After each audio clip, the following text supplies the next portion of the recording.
اعوذ باللہ من الشیطان الرجیم بسم اللہ الرحمن الرحیم اللہم وفقنا لما تحب وترضى واجعل عاقبۃ امورنا خیرا ولا تکلنا الی انفسنا طرفۃ عین ابدا رب ادخلنی مدخل صدق واخرجنی مخرج صدق واجعل لی من لدنک سلطانا نصیرا۔ حالات، مناسبات و واقعات میں چند اہم موضوعات ہیں جن کے متعلق آگاہی ضروری ہے۔ ان میں گزشتہ ہفتے رونما ہونے والا سب سے زیادہ افسوسناک واقعہ جو رونما ہوا ہے امریکہ میں، اور گزشتہ اعمال کا ایک تسلسل ہے۔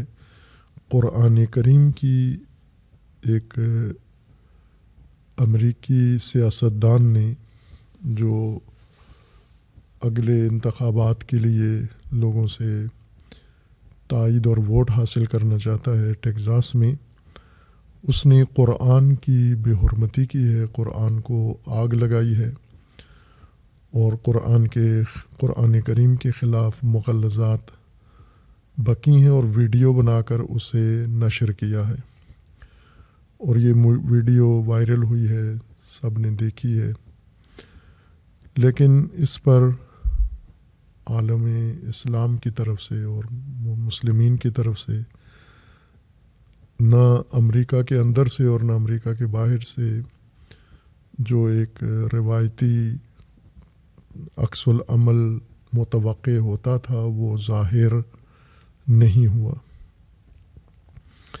اس شخص نے قرآن کریم کو لے کر اس کی ویڈیو بنائی اور آگ لگائی، اور اس کے اندر اس نے یہ کہا ہے قرآن کے بارے میں اور اسلام کے بارے میں کہ یہ نعوذ باللہ دہشت گردی ہے اور مسلمانوں کو دہشت گرد بناتے ہیں اور تمام مسلمان دہشت گرد ہیں، اور ریاست ٹیکساس سے ان کو ختم کرنے کے لیے اس نے کہا کہ مجھے ووٹ دیا جائے، اگر میں منتخب ہو گیا سینٹ میں یا ان کی کانگریس میں آ گیا تو میں پہلا کام اس ریاست سے اسلام کا خاتمہ کروں گا۔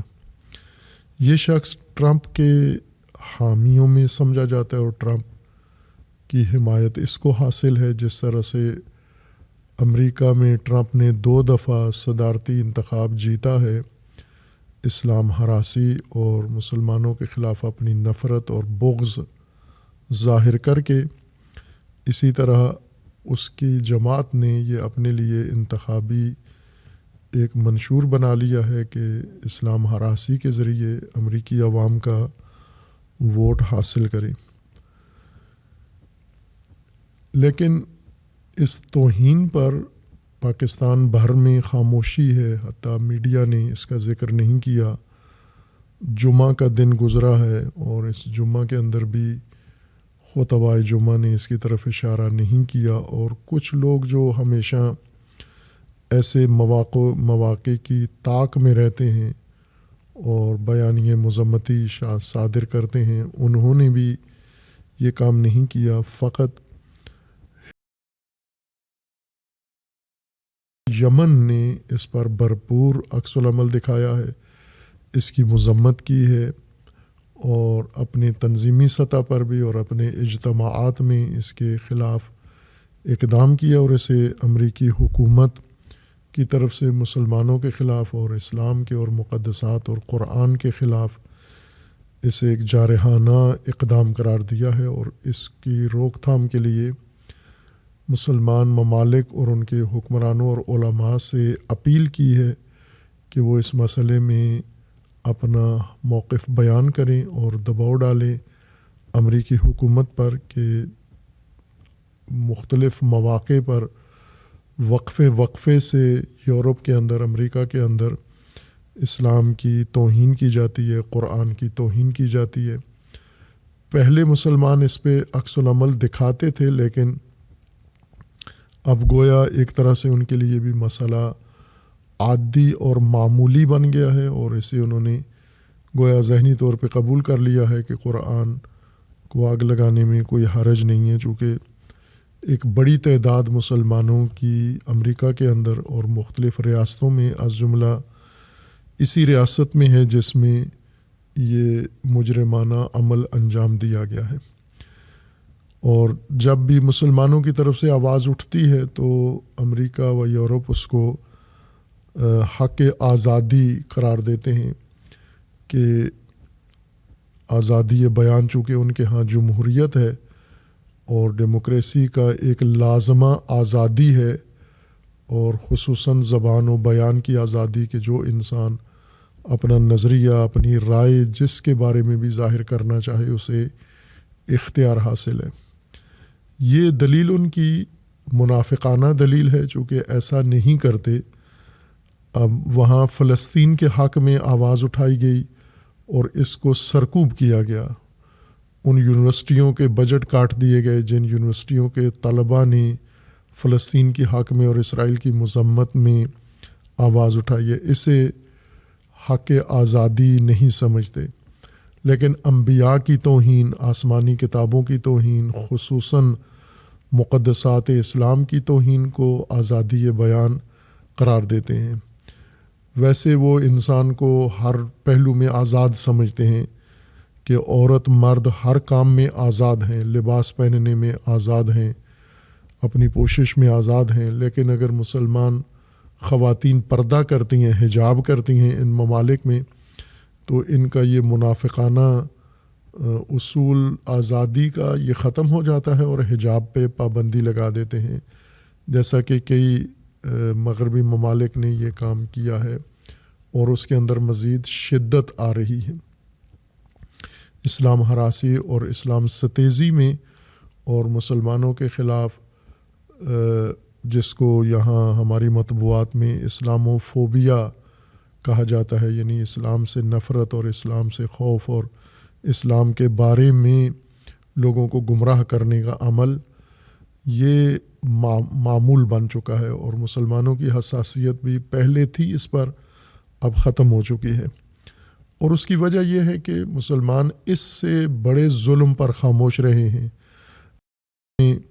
ظلم ہوا ہے اور یہ خاموش رہے ہیں۔ اسے بھی آزادی، مغربی ممالک نے اسے بھی حق آزادی قرار دیا ہے کہ اسرائیل کو حق ہے اپنے دفاع کا، لیکن فلسطینیوں کو حق نہیں ہے اپنی سرزمین اور اپنے حقوق کے دفاع کا۔ یہ منافقت، چونکہ جمہوریت کے نام پہ منافقت پوری دنیا میں پھیلا دی ہے انہوں نے، اور جب ان کے جمہوری امام ان کو اشارہ دیتے ہیں کہ یہ آزادی اور یہ آزادیاں ضروری ہیں ہر ملک میں، تو مسلمان بھی قانع ہو جاتے ہیں، تسلی ہو جاتی ہے اور ان حقوق پر بات نہیں کرتے۔ بہرکیف یہ ایک سوچا سمجھا ان کا منصوبہ ہے، اسے ایک پلاننگ کے ساتھ کر رہے ہیں۔ اگر اس کو ماضی میں جا کے دیکھیں یہ کام شروع کہاں سے ہوا، دو جگہوں پر انہوں نے یہ کام کیا اور دو پہلوؤں سے یہ کام کیا موازی طور پر۔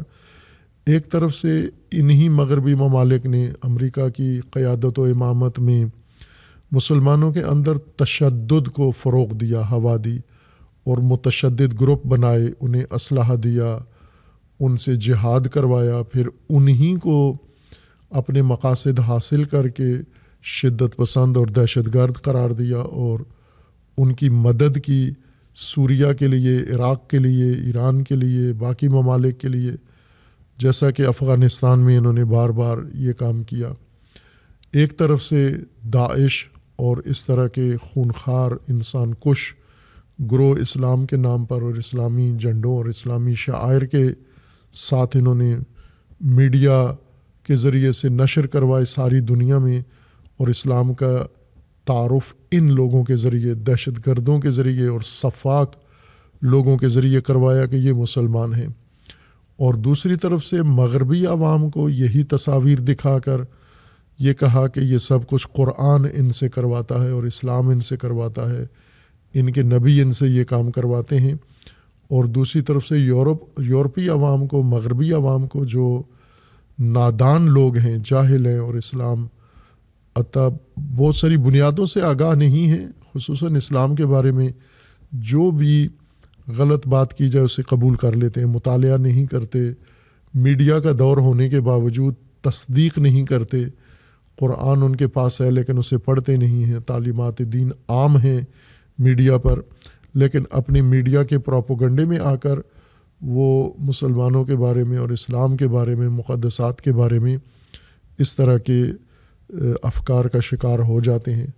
اور ابھی امریکہ میں اور بہت ساری ریاستوں میں اسلام دشمنی اوج پر پہنچ گئی ہے، اور مختص نہیں ہے یورپ اور امریکہ، بھارت میں ان سے بھی زیادہ اوج پہ پہنچی ہوئی ہے۔ اور یہ عمل ایک امتحان ہے مسلمانوں کا کہ کس قدر مسلمانوں کے اندر بے حسی پیدا ہو گئی ہے، گراوٹ آ گئی ہے، اور مغربی ممالک کے ساتھ تعلقات اور ان کی غلامی نے ان کو حتیٰ اس طرح سے بے حس و بغیرت بنا دیا ہے کہ جہاں پر انہیں آواز اٹھانی چاہیے وہاں نہیں اٹھاتے، فلسطینیوں کے لیے آواز نہیں اٹھائی، کے لیے آواز نہیں اٹھائی، اور اب قرآن کی توہین ہو رہی ہے اور اس پر بھی بالکل خاموشی ہے، حتیٰ میڈیا پر بھی اس بارے میں خاموشی ہے۔ تعجب ہے کہ 2 یا 3 دن گزر چکے ہیں اس ماجرا کو، اور سوائے یمن کے کسی نے بھی اس موضوع پہ زیادہ کھل کے بات نہیں کی اور زیادہ عکس العمل ظاہر نہیں کیا۔ اور اتنا ہی افسوسناک واقعہ بھارت میں اسی طرح کا پیش آیا ہے، اور وہ یہ کہ بھارت کی ریاست بہار میں وزیر اعلیٰ نے انعامات تقسیم کرتے ہوئے یا سندیں تقسیم کرتے ہوئے میڈیکل کے ڈاکٹرز کو ایک مسلمان خاتون جو گویا ان سے سند وصول کرنے گئی تھی حجاب کے ساتھ، جس نے اپنا چہرہ ڈھانپا ہوا تھا، تو اس نے اس کو ایوارڈ دیتے ہوئے اس کا پردہ نقاب کھینچ لیا، اس کے منہ کو اس نے عریان کر دیا، جس کا رد عمل بھارت کے اندر شدید ہوا ہے۔ مختلف سیکولر لوگوں نے، مختلف جماعتوں نے اور مختلف طبقات نے اس کی بھرپور مذمت کی ہے، اور پاکستان کے اخباروں نے چونکہ بھارت کے ساتھ پاکستان کو مسئلہ ہے اس وجہ سے انہوں نے اس خبر کو تو ذکر کیا ہے، لیکن امریکہ میں قرآن کی توہین کا موضوع پاکستانی اخباروں نے اس کو ذکر کرنا مناسب نہیں سمجھا، چونکہ ٹرمپ ان دنوں پاکستان کی فیور میں ہیں تو کہیں ناراض نہ ہو جائے کہ آپ نے یہ خبر کیوں نشر کی ہے۔ لیکن بھارتی وزیر اعلیٰ، بہار کے وزیر اعلیٰ کا یہ عمل جو غیر انسانی تھا کاملاً، اور غیر معقول کام تھا اس نے یہ حرکت انجام دی ہے۔ بھارت کے اندر بھی امریکہ کی طرح، یورپ کی طرح اسلام ہراسی، اسلام دشمنی باقاعدہ سیاسی موقف ہے وہاں پر۔ جس طرح ٹرمپ نے اسلام دشمنی کے ووٹ لیے ہیں اور اسلام ہراسی کے ووٹ لیے ہیں، 2 مرتبہ صدر بنا ہے، مودی 3 دفعہ وزیر اعظم بنا ہے، اور اس نفرت کے ووٹ اس نے وصول کیے ہیں۔ دنیا بھر میں ایسے ہے نفرت کے ووٹ وصول کرنے والے، جمہوریت کے نام پر لوگوں کے اندر نفرت کسی کی پھیلا کر، بڑھا کر، اور پھر وہ ووٹ اپنی حمایت میں لے کر حکومتیں تشکیل دیتے ہیں، اس کا نام جمہوریت رکھتے ہیں۔ ایسا پاکستان میں بھی ہے، تکفیریوں کے ووٹ، ناصبیوں کے ووٹ اور نفرت کے ووٹ پاکستان میں بھی باقاعدہ سیاسی جماعتیں حاصل کرتی ہیں، اور دہشت گرد تنظیمیں کل عدم تنظیموں کے حق میں بل بناتے ہیں، بل پاس کرواتے ہیں تاکہ ان کے نفرت کے ووٹ ان سے حاصل کر سکیں۔ یہ ایک عام سیاست ہے پوری دنیا میں، اور بھارت میں خصوصاً یہ ایک باقاعدہ منشور بن گیا ہے اسلام ستیزی۔ چونکہ بھارت میں مسلمان آباد ہوئے، اسلام آیا ہے، مختلف حملہ وروں کے ذریعے سے آیا ہے۔ تاریخ بر صغیر کی یہ ہے کہ مبلغین بھی اگر آئے ہیں تو بادشاہوں کے ساتھ اور فاتحین کے ساتھ آئے ہیں، جنہوں نے مسلسل بار بار اور مختلف شناخت کے ساتھ ہندوستان پر حملہ کیا ہے اور اس سرزمین پہ حکومتیں کی ہیں، سال ہا سال حکومتیں کی ہیں، کئی صدیاں حکومت کی ہے۔ اور اس دوران انہوں نے اسلامی شناخت بنائی ہے، اسلامی پہچان بنائی ہے، اسلامی مراکز بنائے ہیں، شہروں کے اسلامی نام رکھے ہیں اور نئے شہر تعمیر کیے ہیں، ترقی دی ہے ہندوستان کو ان مسلمان حکمرانوں نے۔ لیکن ظاہر ہے کہ یہ اسلام پھیلانے نہیں آئے تھے، بلکہ ہندوستان پہ قبضہ کرنے آئے تھے۔ اور صرف یہی نہیں تھے مسلمان، بلکہ غیر مسلم بھی باری باری اپنی اپنی طبع آزمائی کرتے رہے اور انہیں ہندوستان نے موقع دیا ہے، اور آخری فاتحین یا جنہوں نے قبضہ کیا ہندوستان پر وہ انگریز تھے۔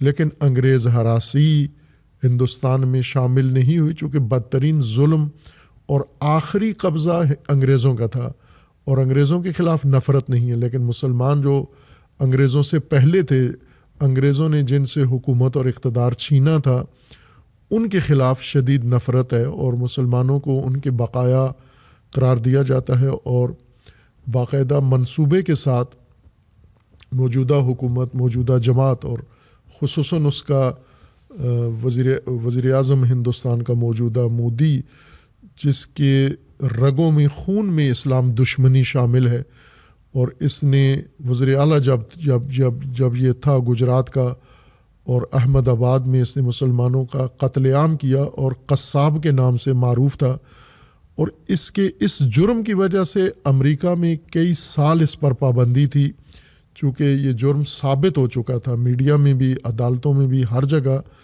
کہ یہ مسلمانوں کا قاتل ہے اور قصاب ہے، کسائی ہے۔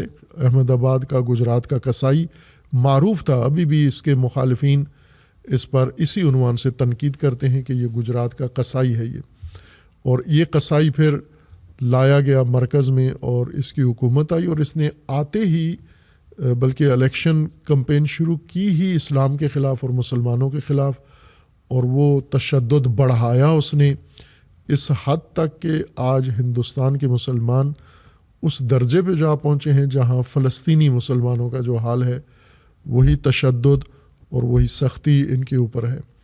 یہ پہلی مثال نہیں ہے کہ اس کے اندر مسلمانوں کے خلاف اقدام ہوا ہے یا مسلمان خواتین کے خلاف۔ البتہ اس لحاظ سے یہ ایک نئی مثال ہے کہ وزیر اعلیٰ نے، ایک ریاست کے وزیر اعلیٰ نے یہ کام کیا ہے۔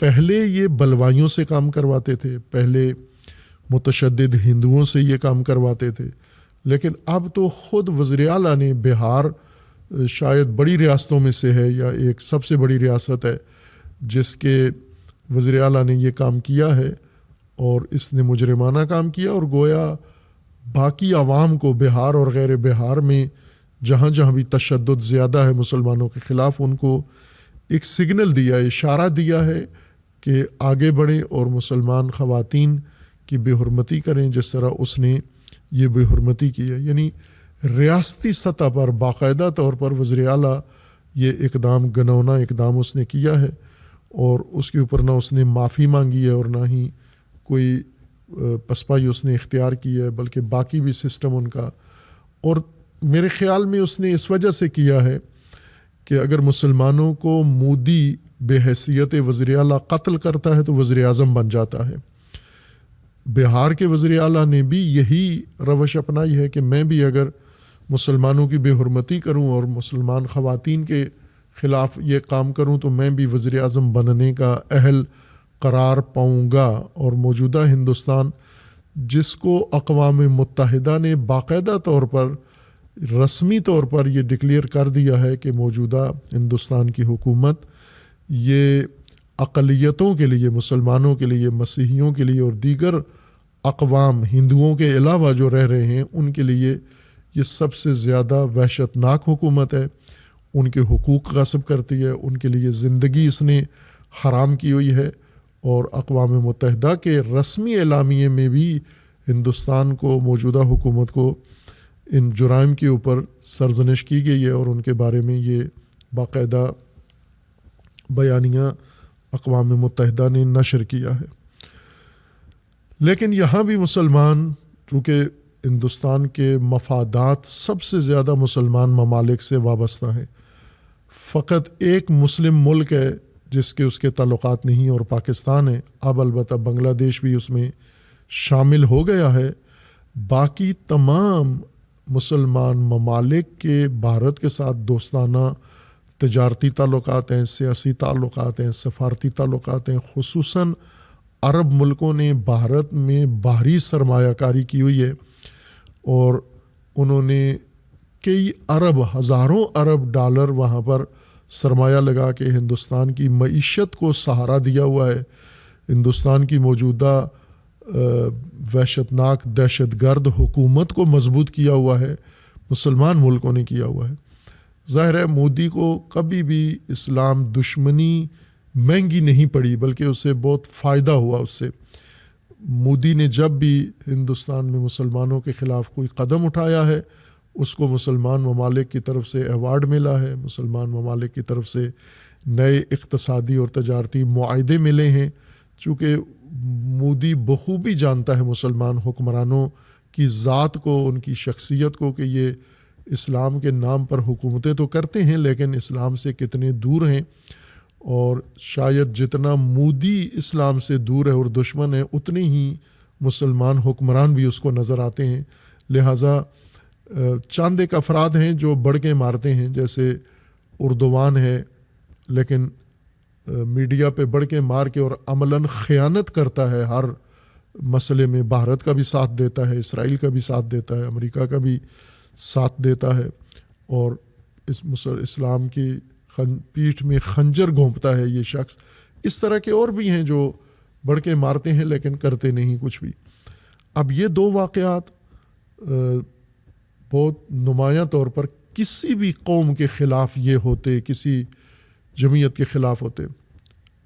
امریکی لوگ مسیحی نہیں ہیں، امریکہ میں اکثریتی مذہب مسیحیت ہے، لیکن اولی طور پر امریکی عوام مسیحی نہیں ہیں، سیکولر ہیں، غیر مذہبی ہیں.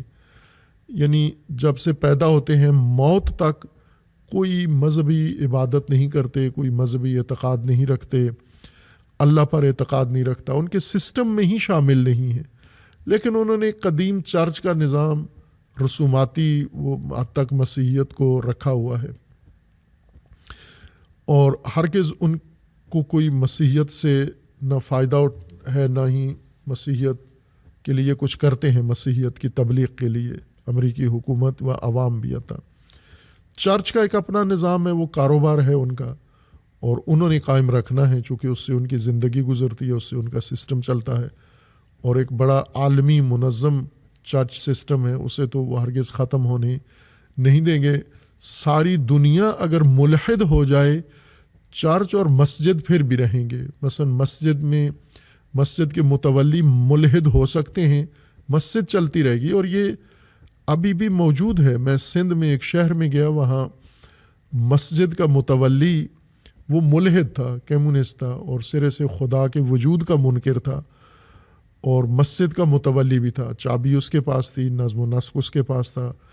وہ خود کبھی مسجد میں کبھی اس نے نماز نہیں پڑھی، نہ یومیہ نماز میں سے کبھی ایک رکعت پڑھی اور نہ جمعہ کی نماز پڑھی ہے. لیکن مسجد اس نے سنبھالی ہوئی تھی چونکہ اس کا کاروبار ہے یہ. اور یہ مثالیں ہیں، موجود ہیں. ابھی تو نہیں کہہ سکتے ہم، چونکہ ابھی مساجد سے وابستہ لوگ مسلمان ہیں، متدین ہیں، ہر چند عبادتوں کے علاوہ باقی اسلامی تعلیمات کی پرواہ نہیں کرتے ہوں گے، جیسا کہ بعض اوقات نہیں کرتے حقوق کی. لیکن مسجد کی حد تک ہم کہہ سکتے ہیں کہ اعتقاد و ایمان ہے ان کا مسجد کے اوپر. لیکن جس طرح بے دینی پھیلتی جا رہی ہے، الحاد پھیلتا جا رہا ہے، اور خدا نخواستہ اگر ہم فرض کریں کہ چین کی طرح مکمل طور پر بے دینی، لادینیت اور الحاد اگر رسمی ہو جائے اور لوگ 100% ملحد بھی ہو جائیں، پھر بھی یہ مذہبی کاروبار چلتے رہیں گے، آستانے چلتے رہیں گے، پیر اپنا کاروبار جاری رکھیں گے، مولوی اپنا کاروبار جاری رکھیں گے. اسی طرح امریکہ کے اندر مسیحی بھی ہیں، انہوں نے الحاد ہے، فساد ہے، سب کچھ ہے، لیکن انہوں نے اپنا سسٹم قائم رکھا ہوا ہے چونکہ یہ ان کا ایک روزگار بن گیا ہے. اس کے باوجود کہ مذہب کی حس نہیں ہے ان کے اندر، پھر بھی ٹرمپ جب بھی عالمی امور کے اوپر بات کرتا ہے تو وہ مسیحیوں کی حمایت میں بات کرتا ہے. جیسے جنوبی افریقہ کو اس نے یہ کہا ہے کہ وہاں پر مسیحی محفوظ نہیں ہیں، اور خصوصاً سفید فام لوگ، سفید پوست لوگ، ان کے حقوق پورے نہیں ہوتے. یعنی وہ باقاعدہ گوروں کے بارے میں بولتا ہے اور مسیحیوں کے بارے میں آواز اٹھاتا ہے، لیکن اس کے اپنے جو آگے غلام ہیں عرب ملک اور مسلمان ملک، انہیں اجازت نہیں دیتا کہ وہ مسلمانوں کے حق میں آواز اٹھائیں، اور ان کے لیے نہیں اٹھاتے. جیسے فلسطینیوں کے لیے اس نے آواز نہیں اٹھانے دی، کے لیے اس نے آواز نہیں اٹھانے دی. اسی طرح بھارت کے اندر مسلمانوں کے ساتھ جو بھی ہو جائے، مسلمان حکمران آواز نہیں اٹھاتے. اور تعجب مسلمان علماء سے ہے کہ یہ بھی حکمرانوں کی طرح مصلحت کوش یا مصلحت اندیش بن گئے ہیں، اور معلوم نہیں ان کو کیا فائدہ ہے، علماء کو کیا فائدہ ملتا ہے. مثلا خاموشی کا علماء کو کیا فائدہ ملا ہے؟ حکمرانوں کو تو ملا ہے، لیکن علماء کو کیا فائدہ ملا ہے؟ یہ تحقیق کی ضرورت ہے، تحقیق طلب بات ہے یہ، کہ علماء کی خاموشی کی حکمت کیا تھی، کیوں صہیونیت کے جرائم پر انہوں نے اس طرح وحشتناک اور مجرمانہ خاموشی اختیار کی ہے. اس کے علاوہ پاکستان سے متعلقہ یہ بھی ایک خبر چل رہی ہے، ابھی روزانہ ہی اس کے متعلق معلومات آ رہی ہیں، چونکہ عرصے سے موجودہ حکومت نے اس بات کو کنٹرول شروع کیا کہ پاکستان سے باہر جانے والے افراد کو روکا جا رہا ہے. بہکاری جاتے ہیں، بھیک مانگنے کے لیے جاتے ہیں، اور تھوڑے نہیں جاتے بلکہ ہزاروں افراد پاکستان سے باہر فقط بھیک مانگنے جاتے ہیں. اور آئے دن خبر آتی ہے کہ ایئرپورٹ پہ پرواز سے جہاز کے اندر بیٹھا ہوا شخص اتار لیا گیا، جو بیرون ملک ملازمت کے نام پر یا ویزا لے کر یا وزٹنگ ویزے پہ جا رہا تھا، اسے اتار لیا گیا، چونکہ معلوم ہو گیا، تصدیق ہو گئی کہ یہ بھیک مانگنے جا رہا ہے یا بیکاریوں کے نیٹ ورک سے مربوط ہے یہ. اور یہ منظم ایک انڈسٹری ہے، صنعت ہے یہ، اور موجودہ وزیر داخلہ اس پر کافی حساسیت دکھا رہے ہیں کہ جو لوگ ملک سے باہر جا کے پاکستان کی بدنامی کا باعث بنتے ہیں، ہم انہیں باہر جانے نہیں دیں گے، اور ان کے پاسپورٹ ضبط کر لیں گے اور ان کے سفر پر پابندی ہوگی. اخبار کے مطابق 56,000 بھیک مانگنے والے فقط سعودی عرب نے ڈیپورٹ کیے ہیں. یعنی سعودی عرب سے سعودی ملک کو سے ان کو بیدار کیا ہے، جس کو عموماً ہم بدر کہتے ہیں. سعودیہ بدر کیا ہے، سعودیہ بیدار کیا ہے ان کو، یعنی دیس نکالا دیا ہے ان کو بیکاری قرار دے کر، کہ یہ جاتے ہیں وہاں پر ورکنگ ویزے پہ یا زیارتی ویزے پہ یا وزٹ ویزے پہ، اور وہاں جا کر فقط بھیک مانگتے ہیں. اور یہ صنعت صرف سعودی عرب سے 56,000 نکالے گئے ہیں، جو ابھی نہیں نکالے وہاں بیٹھے ہوئے ہیں زائرین کے روپ میں یا دیگر کسی روپ میں، وہ علیحدہ ہیں. اور پھر دیگر عرب ممالک کے اندر جتنے بہکاری ہیں، جیسے عرب امارات ہے، قطر ہے، بحرین ہے، کویت ہے، عمان ہے، یا دیگر ریاستیں ہیں 6-7، ان کے اندر موجود بہکاریوں کی تعداد علیحدہ ہے. اسی طرح یورپ میں جو لوگ بہکاری جاتے ہیں بھیک مانگنے کے لیے، یا دیگر ممالک ہیں جن کے اندر جا کر پاکستانی بھیک مانگتے ہیں. بھیک مانگنا پاکستانیوں کی آمدن کا ایک بڑا ذریعہ بن گیا ہے، اور یہ بات ہم نے بیرون ملک آنکھوں سے دیکھی ہے، اور بہت افسوس بھی ہوتا تھا، اور یہ آرزو کرتے تھے کہ کیا کوئی دن ایسا آئے گا کہ پاکستان کا یہ طبقہ جو پاکستان کی بدنامی کا باعث بنتا ہے، یہ نہ آنے دے ان کو. اور موجودہ حکومت نے یہ پالیسی بنائی ہے، کب تک اس پہ قائم ہے یہ معلوم نہیں ہے. شخصاً بھی دیکھا ہے، اپنا مشاہدہ بھی ہے. مجھے یاد ہے کئی جگہ کئی ممالک میں تبلیغ کی غرض سے جانا ہوا تو مختلف ممالک کے بہکاریوں سے پالا پڑا، افغانی اور پاکستانی تھے. لیکن یہ فقط یوں نہیں کہ جو غریب لوگ ہیں یا عورتیں مرد بھیک مانگتے ہیں وہاں جا کر، جیسے پاکستان میں پلوں کے نیچے بیٹھ کے یا پلوں کے اوپر یا سڑکوں پہ چوک چوراہوں میں کھڑے ہو کر بھیک مانگتے ہیں. وہاں اور طریقہ ہے بھیک مانگنے کا. جو میں نے مشاہدہ خود کیا ہے اور باقی سب کا بھی یہی تھا مشاہدہ دبئی میں، ابوظہبی میں، کہ مساجد میں چلے جاتے ہیں نماز کے بہانے، یہ لوگ مسجد میں چلے جاتے ہیں اور پھر وہاں بیٹھ کر انہوں نے اپنی داستان بنائی ہوتی ہے اپنی غم کی.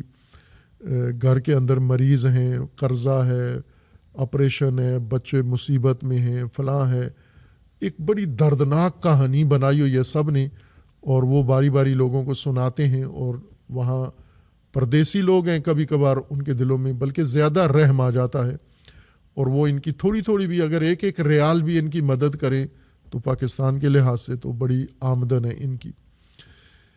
اسی طرح حج کے موقع پر غار حرا جو پہاڑ کے اوپر ہے اور بہت ہی دشوار پہاڑی ہے، وہاں پر اوپر چڑھنا بہت سخت ہے، صحت مند آدمی کے لیے بھی، بوڑھا یا معذور آدمی اور زیادہ مشکل سے چڑھتا ہے. تو وہاں پر اللہ تعالیٰ نے توفیق دی، اس مقام مقدس کی زیارت کے لیے گئے.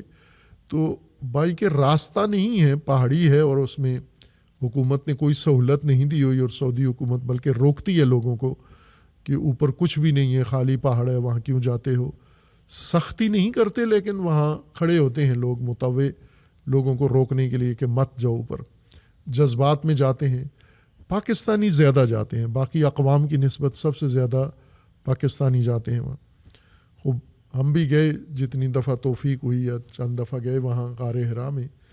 تو ایک منظر کے دیکھا کہ شروع پہاڑی سے لے کر آخر تک غار کے دہانے تک وہاں پر معذور لوگ جن کی ٹانگیں نہیں ہیں، جو مفلوج ہیں، وہ بیٹھے ہوئے ہیں. ایک جوان میں نے دیکھا بالکل ہڈیوں کا ڈھانچہ بنا ہوا تھا، اور چاروں عضو اس کے، دونوں ہاتھ اور دونوں پاؤں بالکل خشک تھے، اور صرف ہڈیاں اور چمڑا تھا، کوئی گوشت اس کے جسم پر نہیں تھا. اور وہ اس حالت میں پہاڑ کے اوپر چوٹی میں بیٹھا ہوا تھا اور مانگ رہا تھا پیسے. لوگ اس کو زیادہ دے رہے تھے، اسے سب سے زیادہ دیتے تھے چونکہ اس کی حالت ایسی تھی. تو میں نے اسے کہا کہ وہ اردو بھی بولتا تھا. میں نے اسے کہا کہ اگر مجھے انٹرویو دو تو میں آپ کو جو پیسہ آپ مانگ رہے ہو میں دوں گا. ویسے تو 2 ریال سب سے مانگتا تھا، تو مجھے اس نے کہا مجھے 10 ریال دو پھر میں انٹرویو دوں گا. پھر اس نے 1-2 اور چیزیں میرے پاس تھیں، اس کا ڈیمانڈ کی کہ یہ بھی دو تو میں انٹرویو دوں گا. میں نے وہ بھی دے دیں اس کو، اور اس کے بعد اس نے انٹرویو دیا. میں نے خود وہ انٹرویو ضبط کیا، وہ موجود ہے وہاں پر. اس سے پوچھا کہ آپ کیسے اس حالت میں، آپ تو معذور ہو، کروٹ نہیں لے سکتے، آپ چاروں اعضاء آپ کے مفلوج ہیں اور برے طریقے سے خشک ہیں بالکل، تو آپ کیسے یہاں آ گئے؟ تو اس نے پھر یہ مجھے بتایا کہ یہ باقاعدہ ہماری کمپنی ہے، کمپنی جہاز بھر کے لاتی ہے، کئی جہاز بھر کے لاتی ہے. اور اس نے بتایا کہ میں آزاد کشمیر سے ہوں، ہمارے گاؤں کے کتنے اور لوگ بھی ہیں یہاں بھی ہیں، اور کئی اور حرم کے ارد گرد اور مدینہ میں کئی شہروں میں یہ پھیلے ہوئے ہیں. کمپنی ان کو لے کر آتی ہے اور اس میں بہت سارے لوگ انوالو ہوتے ہیں. اس نے کہا کہ ہم جو مانگ لیتے ہیں بھیک، اس کا 5% ہمیں ملتا ہے روزانہ. 95% کمپنی لے لیتی ہے ہم سے، 5% ہمیں دیتے ہیں، اور باقی ہمیں رہائش دیتے ہیں، کھانا دیتے ہیں، اور صبح سویرے ہمیں لے آتے ہیں، رات کو ہمیں اٹھا کے لے جاتے ہیں.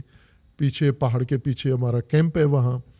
تو یہ اس نے باقاعدہ کہا کہ اس طرح ہم یہاں مانگنے کے لیے آتے ہیں، اور بہت بڑا کاروبار ہے یہ. اور پاکستانی اس میں سب سے زیادہ نمایاں ہے. دوسرے نمبر پر افغانی ہیں.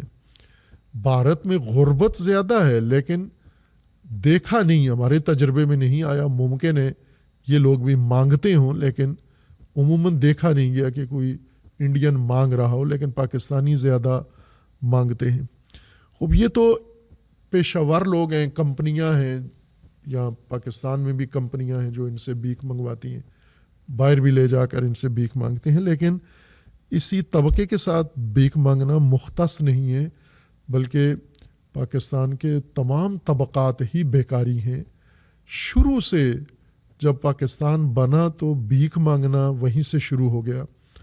سب سے پہلے ہماری حکومت بھیک مانگتی ہے، سب سے بڑا بیکاری ہماری حکومت ہے.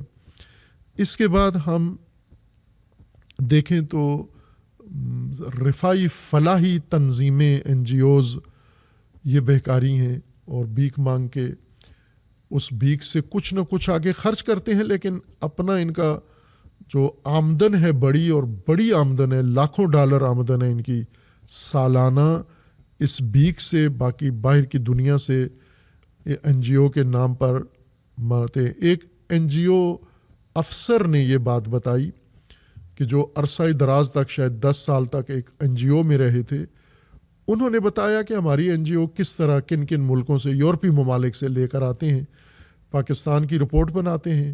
یہ رپورٹ بہت ہی تکلیف دہ ہوتی ہے، لوگوں کے پاس پینے کا پانی نہیں ہے، لوگوں کے پاس ابتدائی ضروریات نہیں ہیں، میڈیسن نہیں ہے، کپڑے نہیں ہیں، تصویریں بنا کے رپورٹ بنا کے پھر یہ وہاں کے سرمایہ دار لوگوں کو یا عام لوگوں کو یہ رپورٹس نشر کرتے ہیں۔ ان کا دل بڑا نرم ہوتا ہے کہ ہم یہاں کھا پی رہے ہیں اور پاکستان کے کچھ علاقوں میں لوگ گندا پانی پی رہے ہیں یا ان کو ابتدائی ضروریات نہیں ہیں، تو وہ مدد کرتے ہیں ان NGOs کی۔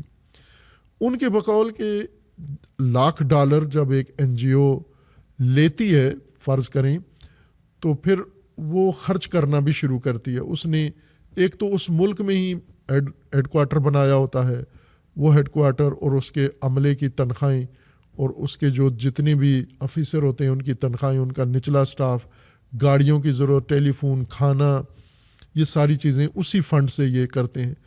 پھر جس ملک میں مثلا پاکستان میں انہوں نے یہ خدمات انجام دینی ہے تو یہاں پر بھی انہوں نے ایک بڑا سٹاف رکھا ہوا ہوتا ہے، اس پر خرچ کرتے ہیں۔ ان کے بقول کہ جو ان غریبوں کے نام پر لیا جاتا ہے، ایک NGO لیتی ہے، وہ 5% اس آخری جس کے نام پر لاکھ ڈالر لیا گیا ہے اس کو 5% اس کو جا کر دیتے ہیں، اور وہ بھی اس طرح سے دیتے ہیں کہ اس کی زیادہ نمائش کر کے کہ یہ چیزیں ہم ان کو، صابن کی ٹکیا جا کے دے دی اور آٹے کا ایک توڑا جا کے دے دیا، کوئی اور اس طرح کی چیز دے کے تصویر بنا کے، یہ NGOs کی واردات کا طریقہ ہے۔ اور لوگوں کے نگاہوں میں کتنے محترم بھی ہوتے ہیں کہ غربت کی خدمت کر رہے ہیں، غریبوں کی، فقراء کی اور ناداروں کی، درحالی کہ وہ ایک بہت بڑا دھندا اور کاروبار ہے جس کے اوپر انویسٹمنٹ کوئی بھی نہیں ہے، کوئی ان کا پائی پیسہ نہیں لگا، اور خیر لوگوں کے پیسے لے کر یہ یہاں پر خرچ کرتے ہیں، اپنے اوپر خرچ کرتے ہیں۔ یہ بھی ایک بہکاریوں کا ایک طریقہ ہے۔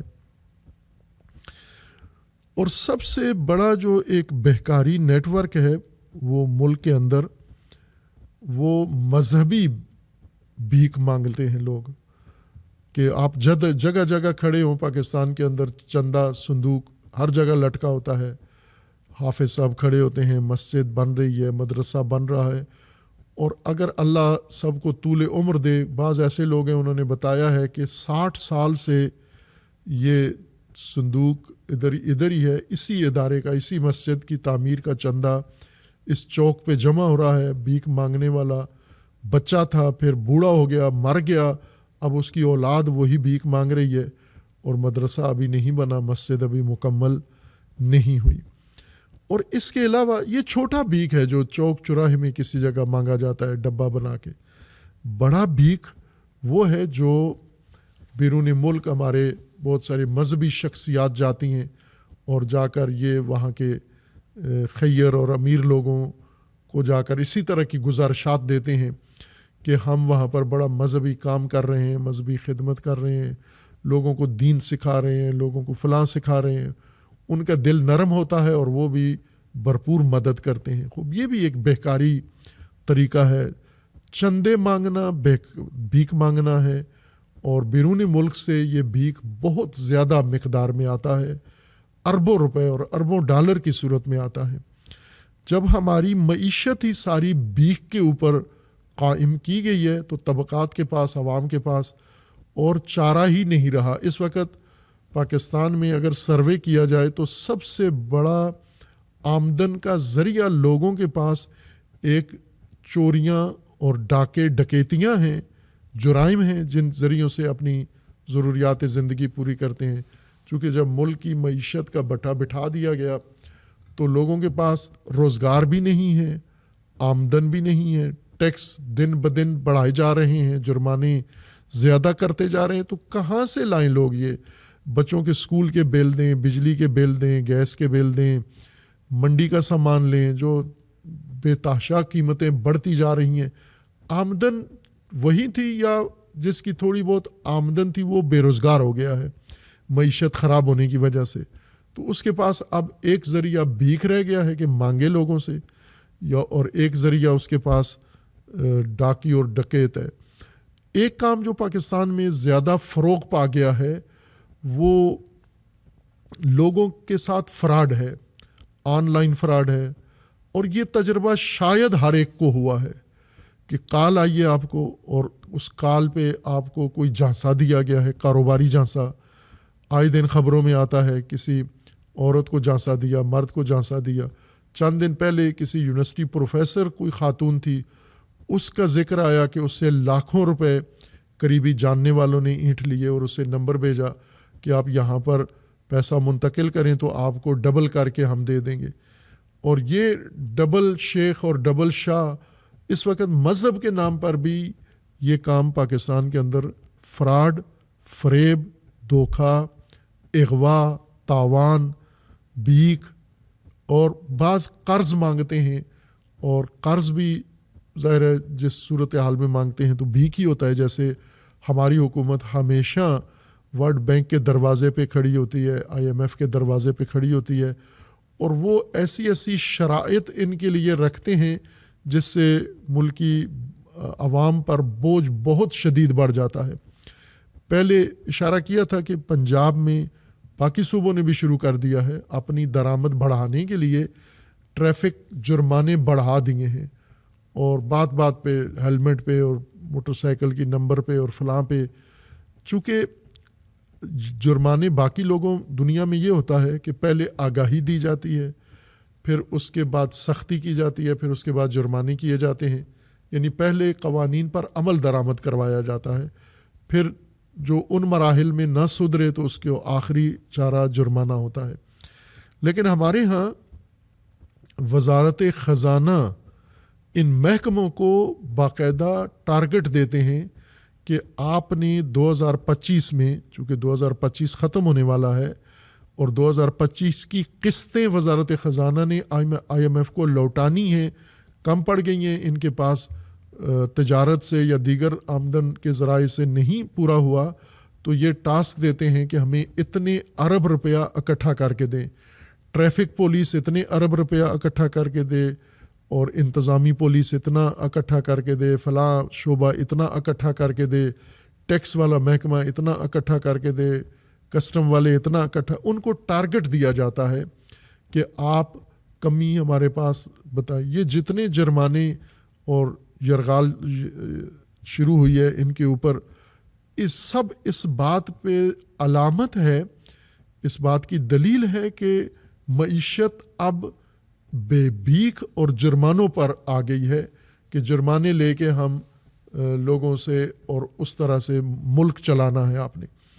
ورنہ عوام کی سہولت کے لیے, عوام کی رفاہ کے لیے, عوام کی خاطر قوانین بے شک بنائے. عطمن ہیلمٹ پہننا چاہیے, لیکن ہیلمٹ پہنانے کا طریقہ جو دنیا میں رائج ہے وہی ہونا چاہیے. جیسے دبئی میں ہیلمٹ کے بغیر کوئی موٹر سائیکل نہیں چلاتا, لیکن انہوں نے بجٹ پورا کرنے کے لیے یہ نہیں کیا, بلکہ پہلے قوانین بنائے, پھر انہیں سختی کی, ان پر عمل درآمد کروایا, اور عمل درآمد نہ کرنے والوں کو پھر سزائیں دیں, اور وہ بھی صرف مالی جرمانے نہیں بلکہ ان کی گاڑی ضبط کر لیتے ہیں یا ان کے لائسنس کینسل کر دیتے ہیں یا انہیں ملک سے ہی نکال دیتے ہیں اگر گاڑی صحیح نہیں چلاتا. تو یہی کام ہمیں پاکستان میں کرنے چاہیے کہ عوام کو صرف بھیک کی طرف دھکا نہ دیں کہ چوریاں کریں تو گھر چلائیں, یا چوری حکومت کی کریں, اداروں کی کریں, آپس میں ایک دوسرے کی چوری کریں.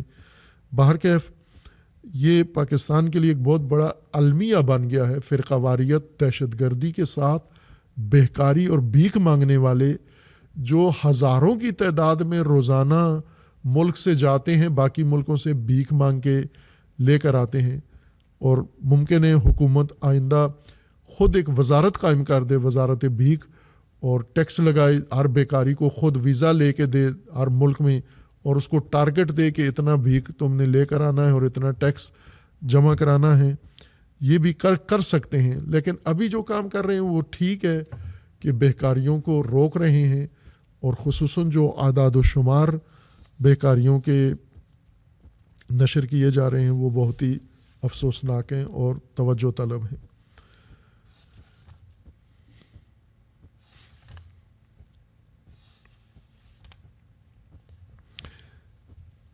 پاکستان کے اندر ایک اور موضوع جو تسلسل سے ہے، گزشتہ 2-2.5 سال سے جاری ہے، اور وہ ہماری اسٹیبلشمنٹ کا، مقتدرہ کا ایک بہت ہی خراب، گندا اور ناکام سیاسی تجربہ ہے، جس کا نقصان خود فوج کو بہت شدید ہوا، اور اس کے بچنے کے لیے بھرپور کوششیں ہو رہی ہیں.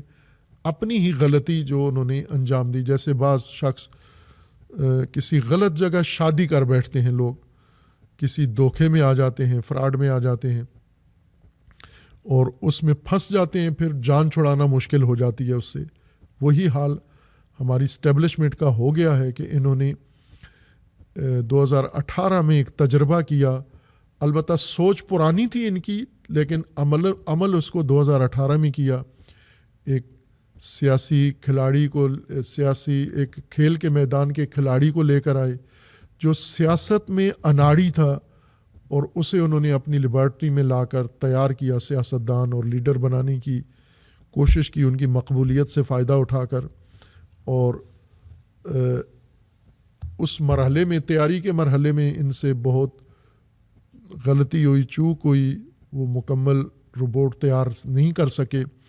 جلد بازی میں جلدی ہی دیگر سیاسی جماعتوں کو میدان سے نکال کر مختلف حربوں سے عدالت کا سہارا لے کر اور باقی بہت سارے اداروں کا استعمال کر کے، نیب اور ایجنسیاں اور فلاں اور بالآخر اس وقت جو اقتدار میں جماعتیں تھیں انہیں اور ان کی لیڈرشپ کو رسوا کر کے، ذلیل کر کے نکالا گیا. پہلے اقتدار سے، پھر جیلوں میں رکھا گیا، پھر بیرون ملک ان کو تذلیل، تحقیر کے ساتھ بھیجا گیا، اور ان کے لیے میدان ہموار کیا گیا. اس کے لیے میڈیا کو اور عوام کو اور اداروں کو، ہر ایک کو تیار کیا گیا نیا تجربہ کامیاب کرنے کے لیے. لیکن یہ تجربہ چونکہ شروع سے ہی طے تھا کہ ناکام ہے، غلطی بنیاد سے ہوئی تھی، انہوں نے غلط انتخاب کیا تھا اور غلط ٹریننگ دی، نہیں ہو سکے، اور جلدی ہی ان کو احساس ہو گیا 2 سال کے اندر کہ بہت بڑی غلطی کر بیٹھے. اس غلطی کو سدھارنے کے لیے انہوں نے ان کو نکالنے کا سوچا، اور جو کمی پہلے مرحلے میں رہ گئی تھی وہ نکالتے ہوئے جس انداز سے نکالا، اس سے وہ نقصان کہیں زیادہ ہو گیا. اور انہوں نے اعلان کر دیا تھا، ان کے پاپولر کھلاڑی نے، کہ مجھے نکالو گے تو میں خطرناک ہو جاؤں گا تمہارے لیے. اور وہ واقعاً خطرناک ثابت ہوئے، اور بہت خطرناک ثابت ہوئے. اتنے خطرناک ثابت ہوئے کہ پاکستان کی مضبوط فوج ان کی یلغار کے سامنے عاجز آ گئی، اور انہوں نے کچھ عرصہ بہت بھرپور یلغار کی، فوج کو گالیاں دیں، فوج کو توہین کی، تحقیر کی، ان کے عوام کے اندر نفرت پھیلائی، پروپیگنڈا کیا، جھوٹ بولا، سب کچھ کیا. اور پھر فوج کے اندر تقسیم بندی کی، فوج میں فوجی افسروں کے ساتھ مل کے کیا، ان کو بھی جھانسا دیا اقتدار کا، پیسے کا. اور جرنیلوں کے منہ میں جب ڈالر بھی لگا، پیسہ بھی لگا، پراپرٹی بھی لگی، تو وہ بھی باقاعدہ ان کے ساتھ شامل ہو کر ان سیاستدانوں کی طرح جرنیل بھی عمل کرنے لگے. اور بالآخر انہوں نے یہ سارا کھیل مچایا جو 9 مئی پہ جا کر منتہی ہوا. 9 مئی ان فاسد جرنیلوں اور فاسد سیاستدانوں دونوں کی آپس میں طے کی ہوئی پلاننگ کے مطابق انہوں نے فوج پر حملہ کیا، فوجی تاسیسات پر حملہ کیا، فوجی یادگاروں پر، شہداء پر.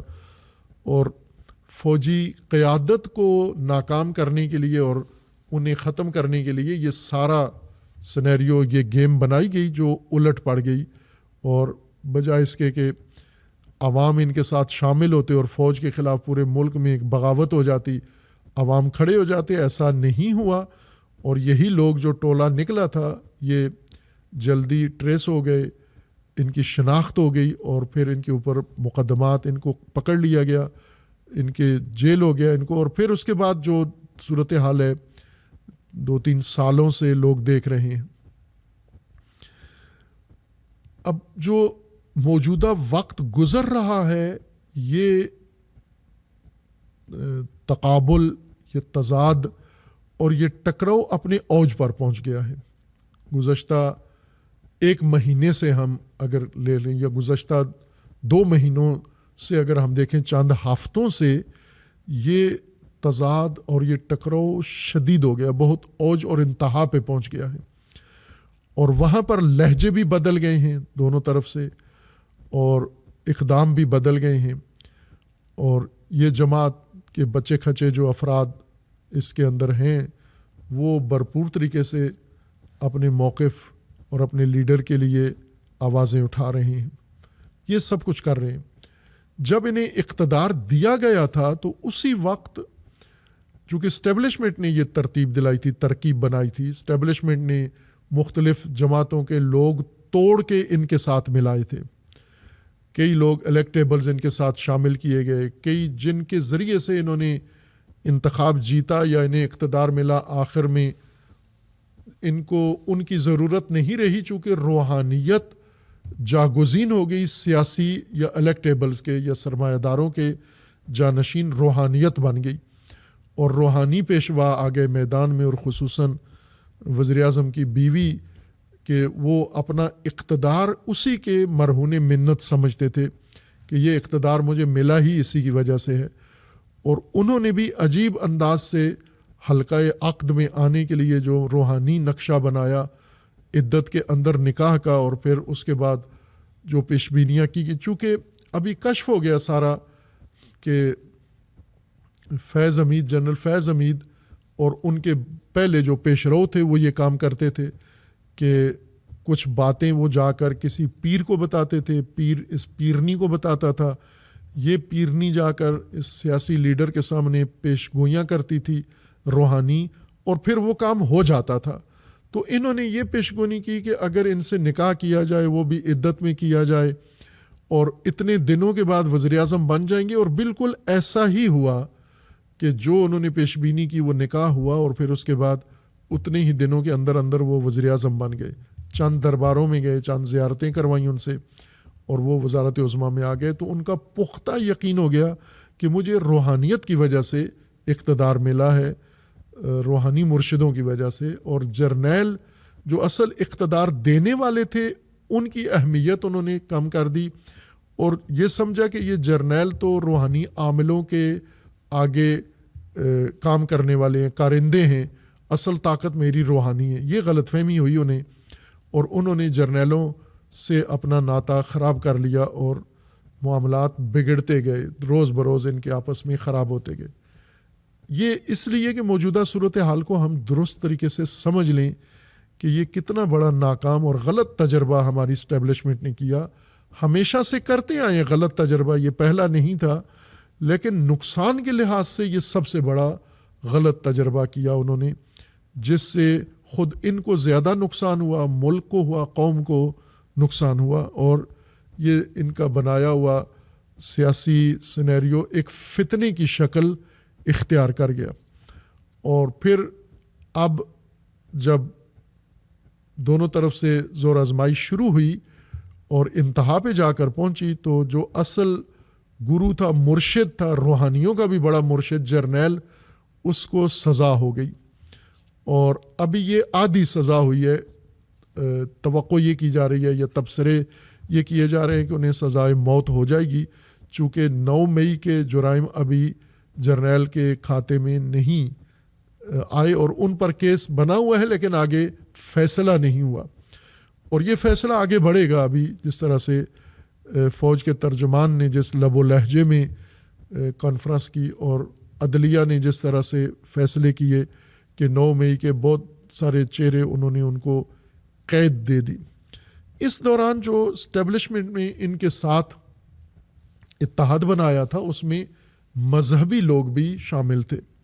جن میں سے ایک مذہبی شخصیت بڑی نمایاں اہل سنت کے حامد رضا صاحب، جو ان کے والد کا ایک بڑا نام تھا اہل سنت کے اندر بریلوی مسلک میں، تو انہیں وراثت میں وہ سب کچھ مقبولیت ملی اور وہ اس جماعت کے ساتھ شامل ہوئے۔ ابتدا میں جب جماعت حاکم تھی، اقتدار میں تھی، انہیں بڑا نوازا گیا۔ تو یہ ٹچ جو ان کے ہاں مشہور اصطلاح بنی، ان کے اپنے ہی کسی نے اپنے پاپولر وزیر اعظم کے کان میں کہا تھا کہ تھوڑا سا اسلامی ٹچ دیں۔ یہ اسلامی ٹچ ضروری تھا، روحانی تو تھا ہی تھا، لیکن پبلک کے سامنے اسلامی ٹچ بھی ضروری تھا۔ تو یہ ٹچ انہوں نے دیے۔ بہرکیف وہ بھی مذہبی ہونے کے باوجود وہی مزاج رکھتے تھے جو سیاسی لیڈر کا مزاج تھا۔ تو مزاج یعنی اقتدار پرستی اور اقتدار طلبی اور اقتدار خواہی، یہ سب کی مشترکہ چیز ہوتی ہے۔ مثلا ایک مذہبی انسان اگر اقتدار پرست بن جائے، ایک سیاسی آدمی اقتدار پرست بن جائے، یا ایک روحانی شخصیت اقتدار شہرت پسند بن جائے، انجام سب کا یہی ہوتا ہے، آخر تک شہرت پسند یہیں آ کے گرتا ہے۔ اور یہ لوگ آپس میں جوڑے گئے اور انہوں نے ان کے ساتھ اتحاد قائم کیا۔ باہر کہ وہ جذبات میں تھے اور اطمینان تھا، خود اعتمادی تھی جماعت کے اندر بھی اور جماعت کے ساتھ جو اتحادی لوگ تھے ان کے اندر، اور انہوں نے یہ کام جاری رکھا۔ لیکن اب صورتحال بدل گئی ہے۔ ان کے ساتھ پہلے تھوڑا رواداری رکھی جا رہی تھی، مدارا کیا جا رہا تھا، اور انہوں نے اس سے فائدہ اٹھایا اور حالات کو مزید کشیدہ اور خراب کر دیا۔ سلجھا سکتے تھے سیاسی مسائل، اتنے دور تک نہیں جاتے، لیکن سیاست کی کمی تھی ان کے اندر، لہذا معاملات سلجھانے کے بجائے بگاڑ کے انتہا تک لے گئے۔ باہر کے ریاست کا ان کے بارے میں دو موقف تھے، ایک پہلے تائید کا، پہلے ریاست ان کو لے کر آئی اور ان کے مخالفین کے خلاف ریاست بہت متشدد تھی، ان کے مخالفین کو جیلوں میں ڈالا، ان کے مخالفین کو گالی گلوچ کیا، ان کے مخالفین پہ کیس بنائے، صحافیوں کے اوپر اور مذہبیوں کے اوپر، اور ہر وہ بندہ جو ان کے خلاف تھا ریاست اس کو صاف کرتی تھی، راستے سے ہٹاتی تھی اور دباؤ ڈال کے ہر ممکنہ طریقے سے۔ وہ معروف سابقہ فوج کے ترجمان غفور صاحب کی، جنرل غفور کی کانفرنس تھی کہ اگر مثبت رپورٹنگ کرے صحافی تو یہ حکومت بڑی کامیاب ہو جائے گی۔ حکومت کی ناکامی کے وقت انہوں نے یہ مطالبہ صحافت سے کیا تھا، اور پھر انہوں نے صحافیوں سے کروائی مثبت رپورٹنگ، یعنی کام سارے غلط ہو رہے تھے لیکن رپورٹیں بڑی اچھی بنوا رہے تھے، فوج ریاست بنوا رہی تھی۔ تو یہ خدمات ریاست کی ان کے لیے تھیں۔ لیکن جب تعلقات خراب ہوئے اور معاملہ الٹ ہو گیا، اس وقت پھر ان کا نظریہ بدل گیا۔ لیکن باقی لوگ جو ریاست سے نظریہ نہیں لیتے، یعنی سوچ ان کی یہ نہیں ہوتی کہ یہ دیکھیں کہ حکومت کیا سوچتی ہے، حکومت ان کو اچھا کہے تو ہم اچھا کہیں اور حکومت ان کو برا کہے تو ہم انہیں برا کہیں، جو خود سوچتے ہیں، سمجھتے ہیں، مشاہدہ کرتے ہیں، ادراک کرتے ہیں، اپنی مستقل رائے رکھتے ہیں، ان کی رائے نہ پہلے ان کے بارے میں مثبت تھی اور نہ اب مثبت ہے ان کے بارے میں۔ اور انہوں نے کہا تھا، اور از جملہ ہم نے بھی جس دن انہیں وزیر اعظم بنایا گیا تھا اسی دن یہ کہا تھا کہ یہ بہت بڑی غلطی کر رہے ہیں اور یہ ناکامی ہوگی اور اس کا بہت بھاری قیمت ادا کرنی پڑے گی قوم کو، ملک کو۔ اور ایسا ہی ہوا، لفظ بلفظ وہی ہوا۔ 2018 میں جو کچھ تجزیہ میں ہم نے کہا وہ 2025 میں جو صورتحال سامنے آئی ہے وہ ہو بہو وہی تھی جو بیان کی گئی تھی۔ ہمارا میڈیا چونکہ اس سطح کا نہیں ہے، پروفیشنل نہیں ہے، تو یہ نہیں نکال سکتے وہ سابقہ گفتگو اور اس کو ایڈٹ کر کے نہیں بتا سکتے کہ جو باتیں اس وقت کی تھیں وہ آج 100% ویسے ہی ہوئی ہیں۔ اور یہ کسی معلومات پر نہیں کی تھیں بلکہ صرف مشاہدہ سے کی تھیں کہ جس طرح کا انتخاب کیا جا رہا ہے، جس طرح کی صورتحال ہے، یعنی سب سے پہلے یہ کہ جس شخص کو انتخاب کیا جا رہا ہے یہ مدیر نہیں ہے، ایڈمنسٹریٹر نہیں ہے، انہیں کوئی تجربہ نہیں ہے۔ یہ شہرت انہوں نے پائی ہے کھیل کے میدان میں، اور باقی میدانوں میں انہیں یہ پلاننگ نہیں کر سکتے، یہ فائل ورک نہیں کر سکتے، یہ فائل پڑھ نہیں سکتے، یہ منصوبہ بریفنگ سن نہیں سکتے، تو ایسے ایک شخص کو جو بالکل اس پوسٹ کے لیے اجنبی ہے اور ابھی تک اجنبی ہے، یعنی نہ فائل ورک ان کو آتا ہے، نہ بنی ہوئی فائل پڑھ سکتے ہیں. انہوں نے آگے بندے رکھے ہوئے تھے، انہوں نے کہا ہوا تھا کہ 200 بندے ان کے پاس ہیں یا انہیں دیے جائیں تو یہ ملک کی تقدیر بدل دیں گے. وہ 200 بندے ان کو دیے گئے اور وہ 200 بندے ہی فائل بناتے تھے، فائل ورک کرتے تھے اور فیصلے کر کے انہیں دیتے تھے، یہ ان کی تائید کر دیتے تھے. یہ نقطہ ہم نے پہلے دن بیان کیا کہ یہ ضعف ان کے اندر ہے اور انہیں کوئی تجربہ نہیں ہے، اور تجربے کے علاوہ مزاج بھی نہیں ہے، ایڈمنسٹریشن کا مزاج نہیں ہے. یعنی ایک مدیر جس طرح سے مملکت کے تمام امور کو جڑ سے سمجھتا ہے، تجربہ ہوتا ہے اس کا، اور پھر وہ اس کو صحیح مشاورین کے ساتھ صورتحال درست کرتا ہے، ایسا ان کے گنجائش نہیں تھی. یہ اس وقت مجھے یاد ہے ان کی اصطلاح کو میں نے ہائی لائٹ کر کے یہ کہا تھا کہ یہ ہر چیز کے اوپر ایک ٹاسک فورس بناتے ہیں. ٹاسک فورس یعنی ابھی کسی شخص کو بیٹھے بیٹھے ایک منصوبہ اس کے ذمہ لگا دیتے ہیں کہ اتنے دنوں میں تم یہ کام کرو، وہ بھی قبول کر لیتا ہے یس سر، اور پھر وہ ظاہر ہے وہ کام کئی سالوں کا ہوتا ہے جو اس کو ہفتہ کا ٹائم دیتے ہیں کہ ہفتے میں یہ کام کر کے دو، ہفتے میں غربت ختم کر کے دو. خوب انہوں نے کہا کر دیتے ہیں. کیا شیلٹر ہاؤس بنا دیے، غربت ساری ختم کر دی ہم نے، یہ فلاں کارڈ بنا دیا. تو ٹاسک فورس والے ہنگامی بنیادوں پر پیچیدہ مسائل حل کرنا یہ ان کا طریقہ کار تھا. اور جو ٹاسک فورس میں ذمہ داریاں لیتے تھے ظاہر ان کے لیے تو ایک ماحول کھل جاتا تھا، وہیں سے وہ کھاتے پیتے تھے. اور اس طرح انہوں نے مدیریت کا آغاز کیا.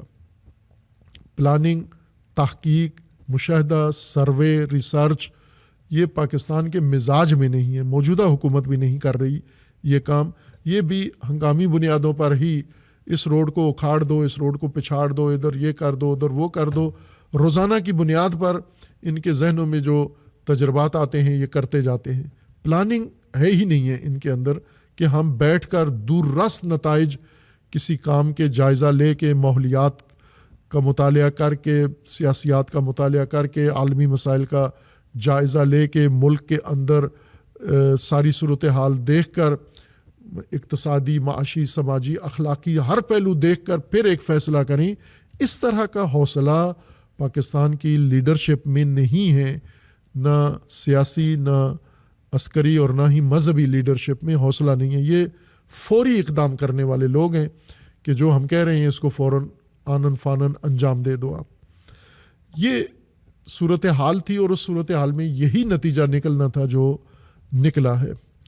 لیکن اس میں جو مشکل پیش آئی ہے وہ یہ کہ انہوں نے جیسے فوج کو استعمال کیا اس سیاست کے لیے اور فوج کو گندا کیا، اسی طرح جوانوں کو استعمال کیا اور جوانوں کے ذہن گندے کیے، عورتوں کو استعمال کیا، عورتوں کے ذہن گندے کیے، بچوں کو استعمال کیا، بچوں کے ذہن گندے کیے. زمان پارک میں وہ بچہ جس نے یہ اس وقت ہزیان کہا تھا کہ تاریخ کی 2 مائیں فخر کرتی ہیں اپنے بچوں پر، ایک رسول اللہ کی ماں اور ایک پاپولر کی ماں، تو یہ ظاہر بہت ہی کھلی توہین تھی. یہ وہ آلودگی تھی جو ان درنوں میں اور اس نسل کے اندر میڈیا کے ذریعے پھیلائی گئی تھی. ایک جو کام غلط ہوا اور اس کا خمیازہ شاید فوج کو نہ بھگتنا پڑے یا معیشت کو نہ بھگتنا پڑے، کسی اور طبقے کو ہے. خصوصاً میں اس کی طرف توجہ دلانا چاہتا ہوں موجودہ صورتحال میں کہ یہ ایک فتنہ تھا شروع سے، اور جتنی دیر بڑھتا رہا تو فتنہ ہی تھا، جب روکا گیا تو بھی فتنہ تھا. صرف فرق یہ ہوا کہ خطرہ اس کا بڑھ گیا، جب اس کو روکنے کی کوشش کی گئی تو خطرہ مزید بڑھ گیا اس کا، اور اس خطرے کی زد میں بہت سارے لوگ آئے. کچھ لوگ تھے ان کے ساتھ تھے، زیرک تھے، وہ معذرت کر کے ایک ایک رات جیل میں گزار کے سائڈ پہ ہو گئے. یہ سب سے زیادہ سمجھدار لوگ یہ نکلے، انہیں اندازہ ہو گیا کہ یہ آگے بیل منڈے چڑھنے والی نہیں ہیں، تو انہوں نے اپنا راستہ جدا کر لیا، سیاست سے ریسٹ لے لی. بڑے بڑے نام ہیں اس کے اندر، ممکن ہے ان کی ہمدردیاں دل سے ہوں لیکن راستے اپنے جدا کر لیے. لیکن کچھ لوگوں نے نہیں کیے اپنے راستے، از جملہ مولانا حامد صاحب تھے، انہوں نے اپنا راستہ جدا نہیں کیا تو انہیں سزا ہو گئی، اور اس سزا میں انہیں توقع یہ تھی کہ شاید اگر حکومت مجھ پر ہاتھ ڈالے گی اور اسٹیبلشمنٹ تو سنی عوام میرے حق میں کھڑے ہو جائیں گے، لیکن ایسا نہیں ہوا۔ ان کے خلاف چونکہ وہ اس کا حصہ بن چکے تھے اور ان کی جماعت استعمال ہوئی، لہٰذا انہیں سزا ہوئی 10 سال، اور ذرا برابر اہل سنت میں نے نہیں دیکھا تحریک لبیک پہ پابندی لگی تو اہل سنت نے حمایت کی تحریک لبیک کی، اور حکومتی اقدامات کی مخالفت کی بہت سارے مذہبی لوگوں نے، لیکن ان کے لیے اتنی بھی آواز نہیں اٹھی جتنی تحریک لبیک کے لیے حمایت اٹھی۔ یعنی جب یہ اس چیز کا حصہ بنے تو مذہب کا سہارا لیا اور مذہب کو استعمال کیا ٹچ اسلامی بن کر اس کو، لیکن پھر جب ان کے اوپر مشکل آئی تو اہل سنت نہ کوئی جماعت، کوئی لیڈر، کوئی بھی ان کے ساتھ کھڑا نہیں ہوا، تذکرہ تک نہیں کیا، ان کے لیے کوئی احتجاج بھی نہیں ہوا۔ مجھے نہیں معلوم ان کے اپنے ادارے نے احتجاج کیا یا نہیں کیا، لیکن کوئی نمایاں چیز عکس العمل نہیں ہوا۔ دوسری جو مذہبی جماعت اس فتنے کا حصہ بنائی گئی وہ شیعہ طبقہ تھا، اور جو ابھی تک جاری ہے، اور ابھی چونکہ اس کی زد میں سارے آ رہے ہیں، ان کے اتحادی بھی اور ساتھی بھی، اس وجہ سے شیعہ طبقے کے اندر ایک تشویش پیدا ہو رہی ہے، اور اس ماحول میں جو کچھ ریاست کر رہی ہے اس کو رخ دیا جا رہا ہے کہ گویا حکومت تشیع کے خلاف کوئی ایکشن لے رہی ہے، تشیع کے خلاف کوئی کارروائی کر رہی ہے۔ یہ چیز وہ ہے جس کی آگاہی کی ضرورت ہے شیعہ قوم کو، کہ تشیع ٹول کے طور پر استعمال ہوتا رہا ہے، جس طرح مذہبی سیاسی لوگوں نے اسلام کو ٹول کے طور پر سیاست کے لیے استعمال کیا ہے، بڑی بڑی جماعتوں نے، کہ غیر دینی مقصد کے لیے دین کو استعمال کیا ہے، اور غیر مقدس اہداف کے لیے مقدسات کو انہوں نے وسیلہ بنایا ہے۔ خوب ظاہر ہے شیعہ ایک عرصے تک تو باہر تھے سیاست سے، پھر انہیں شوق چڑھا اور آئے پرانے جو لوگ تھے جنہوں نے 90 اور اس کے بعد سیاسی تجربات کیے، انہیں تو جلدی سمجھ میں آ گئی کہ مذہب کی بنیاد پر شیعہ مذہب کو استعمال کر کے ٹول کے طور پر اگر ہم سیاست کریں گے تو کتنی مہنگی پڑتی ہے وہ۔ لیکن جو موجودہ جماعت ہے جنہوں نے پاپولر کا ساتھ دیا اور پھر پاپولر ایک فتنہ بن گیا، تو وہ اس کے ساتھ تھے۔ کوئی حرج نہیں ہے، ایک شخصیت مذہبی ہو کوئی بھی ہو، اس کو اختیار ہے، جا سکتا ہے کسی کے ساتھ بھی، لیکن مذہب کو، دین کو، مقدسات کو ساتھ لے کے جا کے کسی شخص کے لیے قربان کرنا، اور وہ جس میں تشیع کا کوئی دخل ہی نہیں ہے، تشیع کا کوئی فائدہ نہیں ہے بلکہ نقصان ہے، اس میں تشیع کو قیمت کے طور پر ادا کرنا، یہ وہ نقطہ ہے جس کی طرف شیعہ کو متوجہ ہونا چاہیے، کہ جس طرح عدالتوں نے صریحاً سزائیں دے کر، اور جس طرح ریاست نے صریحاً دو ٹوک الفاظ میں بغیر لگی لپٹی کے کہا ہے کہ یہ فتنہ ملک کے خلاف اور یہ فتنہ ریاست کے خلاف، یہ فتنہ افواج کے خلاف بنا ہے، اور اس کے فتنہ ہونے میں کوئی شک و شبہ نہیں ہے۔ ریاست کے اپنے دلائل ہیں، ہمارے اپنے دلائل ہیں، لیکن یہ بات مسلم ہے کہ یہ فتنہ تھا اور فتنے والا ہی انجام ہوا اور نتیجہ ہوا۔ جو اس فتنے میں شامل تھا، مثلا فوج اس فتنے میں شامل تھی، فوج نے شدید نقصان اٹھایا۔ مولانا حامد صاحب اس فتنے کا حصہ بنے، شدید نقصان اٹھایا۔ وہ سیاستدان جو آج مقبولیت کے باوجود پارلیمنٹ سے باہر بیٹھے ہوئے ہیں، انہوں نے نقصان اٹھایا چونکہ ایک فتنے کا حصہ بنے۔ تشیع فتنے کا حصہ نہ بنے۔ شخص اپنے طور پر کوئی کرنا چاہتا ہے بے شک کرے، یا تنظیم اگر تنظیمی حیثیت سے کچھ کرنا چاہتی ہے تو اس کو اختیار ہے، کوئی روک نہیں سکتا۔ کس کو حق ہے کسی کو روکے کہ آپ نہ کریں یہ کام؟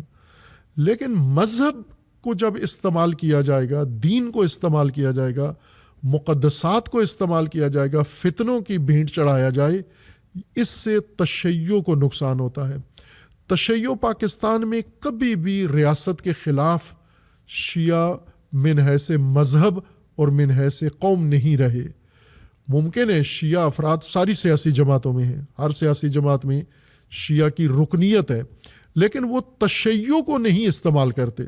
مسلم لیگ نون میں شیعہ ہیں، پیپلز پارٹی میں شیعہ ہیں اور بہت سارے لوگ ہیں، لیکن ان کی زبان سے کبھی ہم نے سنا بھی نہیں، بلکہ چھپاتے ہیں. صدر زرداری ابھی بھی ہاتھ باندھ کے نماز پڑھتے ہیں، اپنے تشیع کو پنہان رکھتے ہیں. یہ ان کے شیعوں میں کسی کو شک نہیں ہے، لیکن انہوں نے کبھی تشیع کا کارڈ استعمال نہیں کیا. اسی طرح باقی محکموں کے اندر شیعہ جاتے ہیں تو وہ اور پیمانوں کے اوپر یا دیگر بنیادوں کے اوپر یہ خدمات اپنی پیش کرتے ہیں. سیاسی حیثیت اپنی یا سماجی حیثیت یا قومی کوئی حیثیت استعمال کرتے ہیں. لیکن جو شیعہ کارڈ بینر اٹھا کے جائے گا تو ظاہر ہے کہ تشیع متاثر ہوگا اس سے. تاریخ میں یہ بہت ہوا ہے. تاریخ میں تشیع نے حساس موقعوں کے اوپر ایسے ظالموں کا اور فتنوں کا ساتھ دیا ہے. جیسے بنو امیہ کے دور کے آخر میں بنو عباس کو اقتدار دلوانے والے شیعہ تھے، شیعہ لیڈر اور شیعہ جرنیل تھے، جنہوں نے کربلا کا نام استعمال کیا، ائمہ کا نام استعمال کیا، اور ائمہ اطہار کو مجبور کرتے تھے کہ وہ ان کا حصہ بنے. امام صادق علیہ السلام کو مجبور کرتے تھے کہ آپ بھی بیعت کریں اور آپ بھی اس کے اندر شامل ہوں، اور امام نے ان کو روکا نہ ہی کی کہ یہ فتنہ ہے اور تم خود اس کی بھینٹ چڑھو گے، یہ فتنہ ہی تمہیں ختم کرے گا. اور ایسا ہی ہوا. ابو مسلم خراسانی کو بالآخر انہی عباسیوں نے بے دردی کے ساتھ قتل کیا. ابو سلمہ کو انہوں نے قتل کیا. اور اسی طرح جس کو انہوں نے خدمات پیش کی تشیع کا نام لے کر، مقدسات تشیع، نقصان اٹھایا. لہٰذا یہ بہت حساس موقع ہے اور اس میں سب کو واضح ہے کہ پشت پردہ کیا چیز ہے. تشیع کا اس فتنے سے کوئی تعلق نہیں ہے اور تشیع کو اپنا تعلق جوڑنا بھی نہیں چاہیے بے جا طور پر، بے فائدہ طور پر، کہ جس کا فائدہ بھی تمہیں نہیں ملا. یعنی اس حرکت کا کہ اگر آپ کسی فتنے کا حصہ بنے تو آپ کو کوئی فائدہ بھی ملے گا، کوئی فائدہ نہیں ہے. بھلے فرد کو ملا ہے، تنظیم کو ملا ہوگا، لیکن تشیع کو، مذہب کو کوئی فائدہ نہیں ملا.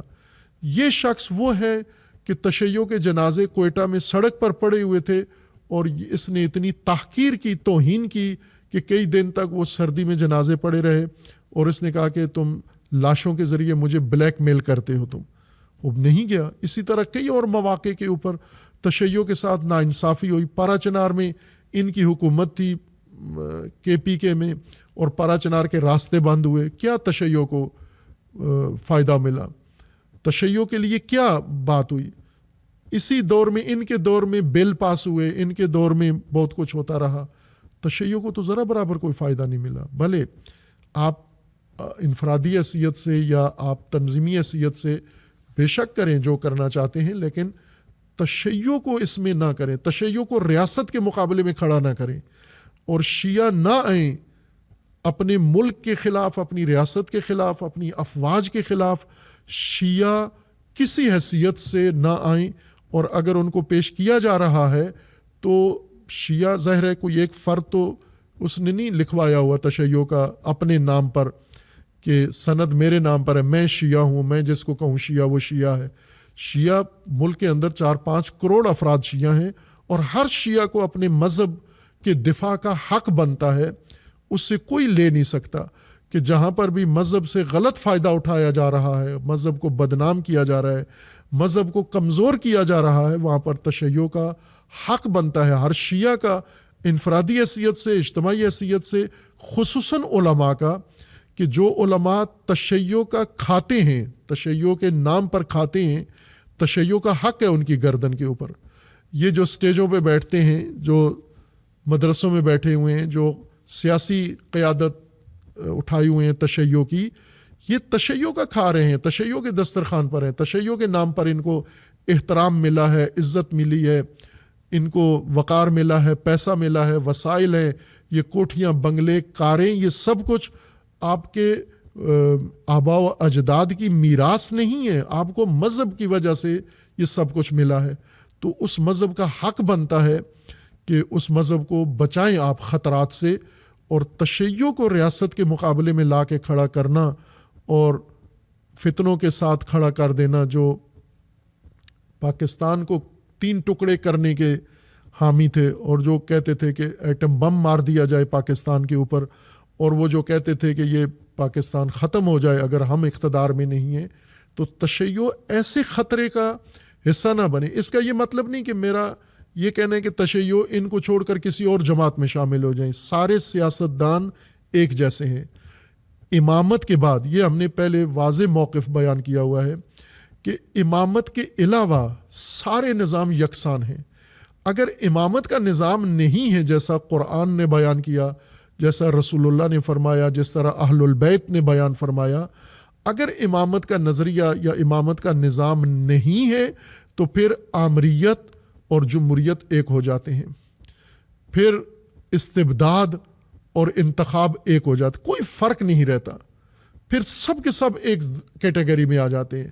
تو یہ نہیں کہہ سکتے کہ اگر امامت نہیں ہے تو آپ ان کا ساتھ نہ دو، فلاں کا ساتھ دو، فلاں بھی ایسا ہی ہے اس کے ساتھ، جیسا کہ پہلے تاریخ میں ہم دیکھیں کہ شیعہ تاریخ میں اس طرح سے کرتے رہے ہیں، کبھی کسی جماعت کی طرف ان کا جھکاؤ ہوا، کبھی کسی جماعت کی طرف، پرویز مشرف کی طرف جھکاؤ ہوا، اور پرویز مشرف کے زمانے میں جتنی شیعہ کشی ہوئی اتنی پہلے نہیں ہوئی تھی، شروع پہلے سے ہوئی تھی، لیکن جب یہ ہیرو بنا شیعوں کا تو اس کے بعد خودکش حملے اس کے زمانے میں شروع ہوئے، اور قتل عام کوئٹہ کا اس کے زمانے میں شروع ہوا، باقی سارے فسادات اس کے زمانے میں شروع ہوئے۔ تو تشیع کو باوقار طریقے سے، جس طرح عراق کا تشیع اس نے اپنا وقار ملحوظ نہیں رکھا، عراقی تشیع نے کبھی بھی تاریخ میں اپنا وقار ملحوظ نہیں رکھا، ہمیشہ جھکاؤ صدام کی طرف رہا، ظالم کی طرف رہا، ستمگر کی طرف رہا، ہر ایک کی طرف جھک جاتے تھے، جو بھی جس کے پاس طاقت ہے یہ اس کے ساتھ جا کے مل جاتے تھے۔ اس نے نقصان پہنچایا عراقی تشیع کو۔ اور اس کے بعد اگر ہم دیکھیں تو سب سے باوقار ترین تشیع وہ لبنان میں ہے، وہ یمن میں ہے، وہ ایران میں ہے۔ یہ مثالیں ہیں اعلیٰ وقار کی، اور پاکستان کا تشیع باوقار ہونا چاہیے، اسے نہ خوفزدہ ہو کر کوئی ایسا عمل کرنا چاہیے، اور نہ لالچ میں کوئی ایسا عمل ہو جس سے اہل البیت کے مکتب کا وقار مجروح ہوتا ہو۔ لہٰذا یہ فتنہ ہے، اور فتنہ میں تشیع امیر المومنین کے وعدے پر، امیر المومنین کے فرمان پر عمل کریں۔ کن فی الفتنۃ کابن اللبون، آپ فتنوں میں ابن لبون بن کے رہو۔ ابن لبون اونٹنی کا وہ بچہ ہے نابالغ جو نہ دودھ دیتا ہے اور نہ اس کے اوپر سواری کی جا سکتی ہے۔ یہ امیر المومنین کے نہج البلاغہ کے 3 حصے کلمات کسار و حکم میں سے پہلی حکمت یہی ہے کہ فتنوں کے اندر ابن لبون بن جاؤ۔ خوب یہاں پر شیعہ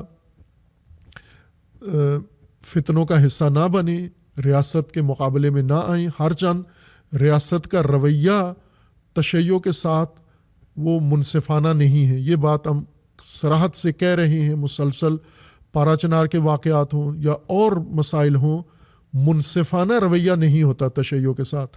تشیع کو کافر قرار دینے والے، تشیع کے اوپر حملے کرنے والے، تشیع کی تکفیر کرنے والے ریاست کے ہاں محترم سمجھے جاتے ہیں، اور ریاست ان کو باقاعدہ نوازتی ہے، یہ شکوہ ہے ہمارا۔ لیکن اس کا یہ مطلب نہیں ہے کہ اگر ریاست کا رویہ شیعہ کے ساتھ نہیں اچھا تو ہم تشیع کو ریاست کے مقابلے میں لا کھڑا کریں۔ نہ، آج کچھ لوگ ہیں جو ممکن ہے نہ تشیع کے بارے میں یہ مثبت رجحان رکھتے ہوں، لیکن ریاست امانت ہے ہم سب کی، ملک امانت ہے ہم سب کی۔ ہم اس طرح ری ایکشنری اور عقدئی نہیں بنیں گے کہ کسی کی خاطر ہم فتنوں کی خاطر تشیع کے لیے خطرات مول لیں۔ ہمیں ریاستی عہدیداروں کو بھی فرق کرنا چاہیے کہ یہ افراد جو ابھی فتنوں کی طرف لوگوں کو کھینچ رہے ہیں، تشیع کو بیچ میں رگید رہے ہیں، تشیع اس چیز کے لیے بالکل تیار نہیں ہے، اور سنجیدہ شیعہ کبھی بھی نہیں آئے گا۔ لہٰذا یہ نہ ہو کہ یہ کینہ اور یہ سب کچھ تشیع کے بارے میں بنتا جائے اور انتقام تشیع سے لینا شروع کر دیں۔ ملک ہم سب کا ہے، شیعہ کا ہے، اور بلکہ ہمارے لیے فخریہ ہونا چاہیے یہ ملک چونکہ ملک بنانے والی قیادت کی اکثریت شیعہ تھے اس وجہ سے یہ شیعہ کا زیادہ حق اس ریاست پر بنتا ہے. ہر چند حکمران نہ قدردانی کریں شیعہ کی، لیکن شیعہ کا حق اس ریاست پر بہت بنتا ہے.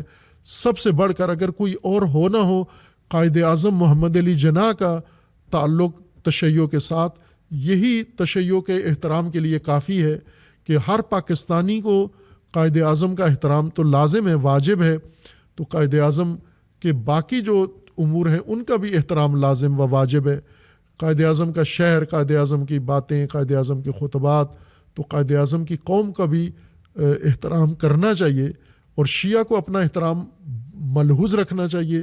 موقع نہ دیں نہ حکومت ریاست کو نہ مخالفین کو کہ شیعہ کا وقار اور شیعہ کا احترام مجروح کریں. شیعہ بینٹ نہ چڑھائیں. تاریخ بہت دردناک ہے تشیع کی کہ کوفیوں نے شیعہ کو جب امام نے بلایا تو نہیں آئے، لیکن جب دوسروں نے بلایا تو یہ ان کے ساتھ چلے گئے. یہ کوفہ کے شیعہ کی موٹی خصوصیت ہے کہ امام کے ساتھ کھڑے نہیں ہوئے، کبھی بھی نہیں کھڑے ہوئے. امام علی ان کے ساتھ گئے، نہیں کھڑے ہوئے. امام حسن کے ساتھ نہیں کھڑے ہوئے. امام حسین کے ساتھ کھڑے نہیں ہوئے. امام زین العابدین کے ساتھ کھڑے نہیں ہوئے. لیکن جب انہیں ائمہ کے خلاف اکٹھا کیا گیا وہاں کھڑے ہو جاتے ہیں. تو یہ ننگ ہے، یہ ماڈل کوفی تشیع والا یہ نہیں جچتا. ہمیں جس طرح لبنان کا تشیع ہے، جس طرح ایران کا باوقار تشیع ہے، جس طرح سے یمن کا باوقار تشیع ہے، اس طرح کا ماڈل پاکستانی شیعہ کو، جوانوں کو، علماء کو، قیادت کو، سب کو اپنانا چاہیے. انفرادی طور پر جس انسان کا جو جی چاہتا ہے وہ کرے، اس پہ کوئی اعتراض نہیں ہے. اس کے لیے کوئی نفع نقصان اس کا ہے. فائدہ ہے تو خود انہیں مل گیا ہے، نقصان ہے تو خود انہیں ہوگا. اگر فائدہ جس طرح شیعہ بن کر کوئی جاتا ہے تو فائدہ تشیع کا نہیں ہوتا، اس کی ذات کا ہوتا ہے یا ان کی تنظیم کا ہوتا ہے، تو نقصان بھی ان کا ہونا چاہیے اور ان کی تنظیم کا. شیعہ کا نقصان بھی نہیں ہونا چاہیے. یہ بات ریاستی ادارے بھی اور ریاستی حکمران بھی ذہن میں رکھیں اور تشیع کے ساتھ اپنے رویے کو ان پیمانوں پر نہ استوار کریں کہ فلاں شخص نے یہ کیا تو ہم تشیع کے بارے میں کوئی کینہ دل میں پیدا کر لیں اور ان سے انتقام لینا شروع کر دیں. تشیع مبرہ ہے ان چیزوں سے.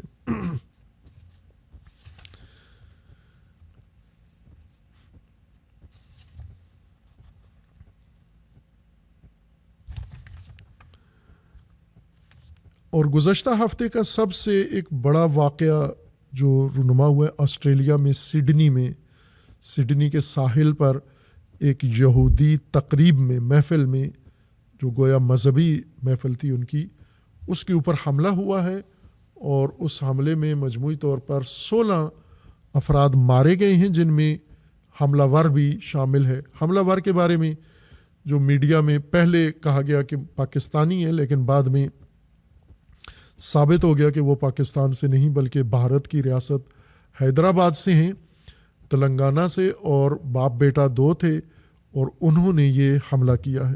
اور اس کے بعد مذمتیں شروع ہو گئی ہیں پاکستان میں. شدت کے ساتھ میڈیا اس بات کی مذمت کر رہے، خصوصاً جب حملہ آور بھارتی نکلا تو پاکستانی میڈیا کا لہجہ اور تلخ تر ہو گیا حملہ آور کے بارے میں، اور اسے دہشت گرد اور مختلف القابات سے نواز رہے ہیں اور ہمدردی حادثہ دیدگان کے ساتھ، یہود کے ساتھ ظاہر کر رہے ہیں.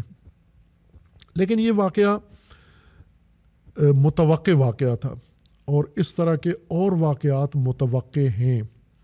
جو کچھ صہیونیوں نے امریکہ کی مدد سے اور دیگر علاقے کے ممالک کی مدد سے فلسطین میں کیا ہے، اور چونکہ یہ تاریخ میں پہلی دفعہ ایسا ہوا ہے، چونکہ پہلے اسرائیل ظلم کرتا تھا اور اس ظلم کو میڈیا نیوز کی شکل میں نشر کرتا تھا، وہ نیوز سب تک نہیں پہنچتی تھی. اگر برفرض نیوز پہنچتی بھی تھی، خبر لگتی تھی، سرخی لگتی تھی کہ صہیونیوں نے اتنے ہزار فلسطینی مار دیے، تو تصویر نہیں ہوتی تھی اور آنکھوں سے کوئی کسی نے نہیں دیکھا ہوتا تھا، تو خبر سن کر لوگ اتنے متاثر نہیں ہوتے. لہٰذا پہلے صہیونی یہ ظلم کرتے رہے اور یہ ظلم اوجل رہا. یہ اپنا میدان خلوت تھا ان کے لیے، اور اس خلوت کے میدان میں جی بھر کے انہوں نے فلسطینیوں کا قتل عام کیا. لیکن اب جو انہوں نے ظلم کیا ہے غزہ میں، یہ ساری دنیا نے لائیو دیکھا ہے، تصویریں دیکھی ہیں، ویڈیو دیکھی ہے، وہ تباہی سب نے دیکھی ہے. وہ کھنڈرات لوگوں کے ذہن میں خلیات کا حصہ بن گئے ہیں. اگر یہ سارا ڈیٹا میڈیا سے مٹا بھی دیا جائے تو بھی لوگوں کے ذہنوں میں اور مظلومین فلسطین کا ہمیشہ کے لیے، جب تک یہ انسانی نسل زندہ ہے، فرد فرد کے ذہن میں یہ نقشہ رہے گا، مٹے گا نہیں جو کچھ اسرائیل نے کیا ہے. ہر چند ہم نے یہ بھی خلاف توقع منظر دیکھا کہ اس وسیع ظلم پر اور بربریت پر اور توحش کے اوپر اس طرح سے عکس العمل دنیا نے نہیں دکھایا جیسا دکھانا چاہیے. اور اس کی وجہ یہ نہیں کہ لوگ متاثر نہیں ہوئے اور لوگوں نے اس کو دیکھا نہیں یا اسے غلط نہیں سمجھا ہے. چونکہ اکثر دنیا کی زمام جس قیادت کے ہاتھ میں ہے، یہ اس قیادت کا قصور تھا کہ انہوں نے نہ خود عکس العمل دکھایا ہے اور نہ ہی عوام کو دکھانے دیا ہے. لیکن اس کے باوجود بھی ہم نے دیکھا امریکہ جیسے ملک میں جو مکمل طور پر صہیونیت کے ساتھ تھا اور ہر جنایت میں ساتھ تھا، بلکہ شریک جرم تھا، اسرائیل سے بڑا جنایت کار اس جرم میں اور ہر عالمی جرم میں امریکہ ہوتا ہے، اور وہ اس جرم کا حصہ رہا ہے. اس کے باوجود امریکہ کے اندر امریکی عوام بھی اور امریکی یونیورسٹیوں کے اندر طلاب نے جو عکس العمل دکھایا وہ بھی ایک تاریخی حقیقت ہے. اسی طرح نیوزی لینڈ میں جو پارلیمنٹیرین نے کیا، اسی طرح آسٹریلیا کے پارلیمنٹیرین نے کیا، اسی طرح جو اسپین کے وزیر اعظم نے جو رد عمل دکھایا، کولمبیا کے صدر نے دکھایا، اور بڑی بڑی شخصیات نے، اور خصوصاً جنوبی افریقہ نے، اور پھر یورپ کے اندر، انگلینڈ کے اندر جو جوانوں نے رد عمل دکھایا، وہ اس بات کی دلیل ہے کہ لوگوں نے اس کو نظر انداز نہیں کیا، اگنور نہیں کیا. یہ درد، یہ چوٹ لگی انسانیت کے ضمیر پر جا کر، اور انہوں نے وقتی احساساتی رد عمل دکھایا. لیکن یہ رد عمل ابھی شروع ہوا ہے، یہ رد عمل مزید دیکھا جائے گا، ظاہر ہوگا. جو شخص بھی تھوڑی سی سماجیات کی سوجھ بوجھ رکھتا ہے اور تھوڑی سی بھی انسانی رویوں کا مطالعہ رکھتا ہے، انسانی نفسیات کا مطالعہ رکھتا ہے، اس کے لیے تو مسلم ہے یہ بات کہ انسان اگر یہ ظلم و جنایت دیکھے، اس کے اندر ظالم سے نفرت بھرپور پیدا ہوتی ہے، اور مظلوم کے ساتھ حمایت و ہمدردی انسانی فطرت کے اندر ہے، انسانی طبیعت کے اندر شامل ہے. اور یہ ہمدردی پیدا ہوئی ہے لوگوں کی فلسطینیوں کے ساتھ، اور نفرت ظالموں سے ہوئی ہے. لیکن یہ نفرت اب پرورش پائے گی، یہ نفرت بڑھے گی، یہ پنپے گی، اور پھر اس کے بعد ایک عملی رد عمل میں شامل ہو جائے گی. اور یہ توقع ہے، سب کو ہے، جو بھی تاریخ بشریت پہ نظر رکھتے ہیں اور جو بھی انسانی نفسیات پہ نظر رکھتے ہیں، وہ جانتے ہیں. اس سے مذہب کی تفریق کے بغیر، یعنی اس طرح کا منظر مغربی لوگ دیکھیں تو یقیناً ان کے اندر بھی انتقام کا جذبہ پیدا ہوتا ہے، مشرقی لوگ دیکھیں تو بھی انتقام کا جذبہ ہوتا ہے. صہیونیوں نے وقتی طور پر تو یہ کر دیا اور ان سے کروایا گیا، لیکن انہیں اندازہ ہونا چاہیے کہ یہ پلٹے گا ان کی طرف. اب دنیا اسرائیل کو، اس کی حقیقت کو سمجھ چکی ہے، کاملاً سمجھ چکی ہے. اور یہود کے بارے میں پہلے سے نفرت دنیا میں تھی، تاریخی نفرت ہے. مثلا یورپ میں جرمنی نے اس نفرت کا اظہار کیا، پولینڈ میں اس نفرت کا اظہار ہوا، اٹلی میں اس نفرت کا اظہار ہوا، پورے یورپ میں اظہار ہوا. بلکہ تازہ ترین بیان ٹرمپ کا ہے کہ یہودی لابی امریکہ سے ختم ہو گئی ہے، کمزور پڑ گئی ہے. اب یہودی لابی کا کنٹرول امریکہ کے اوپر نہیں ہے. یہ تازہ ترین اس کا ٹرمپ کا بیان ہے کہ پہلے جو یہودیوں کے بارے میں ایک روب تھا ان کا، اور دھاک تھی اور احترام تھا، ٹرمپ کے لہجے میں بھی وہ احترام، بھائی کہ سب سے بڑا ان کا جرم و جنایت میں ساتھی ہے ان کا، لیکن احترام اس کے دل میں بھی ختم ہو گیا ہے ان کا.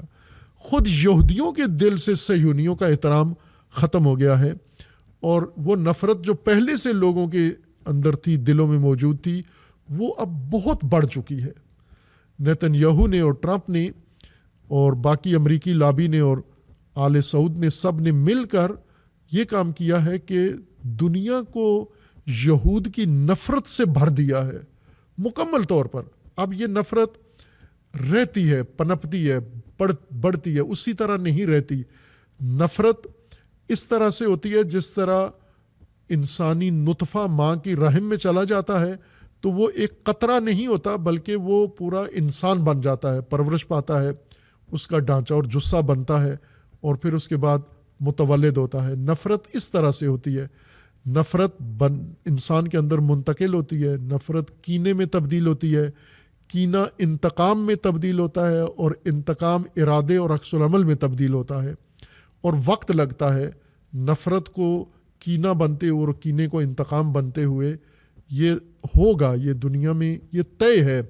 اس کو کوئی منظم کرے گا تو جلدی ہو جائے گا، اگر منظم نہ کیا طبیعی طور پر بھی یہ کچھ ہوگا. یہ طے شدہ بات ہے، اس سے کوئی انکار نہیں کر سکتا.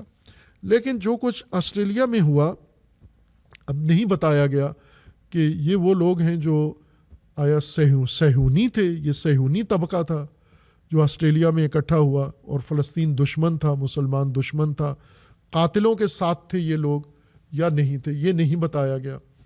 اور اگر یہ وہ یہودی ہیں، چونکہ ایک بڑا طبقہ یہود کا صہیونیوں کے خلاف ہے، مخالف ہے صہیونیوں کا، اگر یہ بے گناہ لوگ تھے اور ان کا صہیونیت کے ساتھ کوئی تعلق نہیں تھا، یہ علیحدہ جمعیت تھی، تو پھر تو زیادتی ہوئی ہے ان کے ساتھ، چونکہ ان کا کے ظلم کے ساتھ کوئی تعلق نہیں ہے. اور صرف یہودی ہونا اس بنا پر ان کو مار دیا جائے، یہ درست معیار نہیں ہے. لیکن اگر یہ ملوث تھے اس میں، یہ تو اب آسٹریلیا والوں کو پتہ ہوگا کہ یہ طبقہ صہیونی بھی تھا یا نہیں تھا.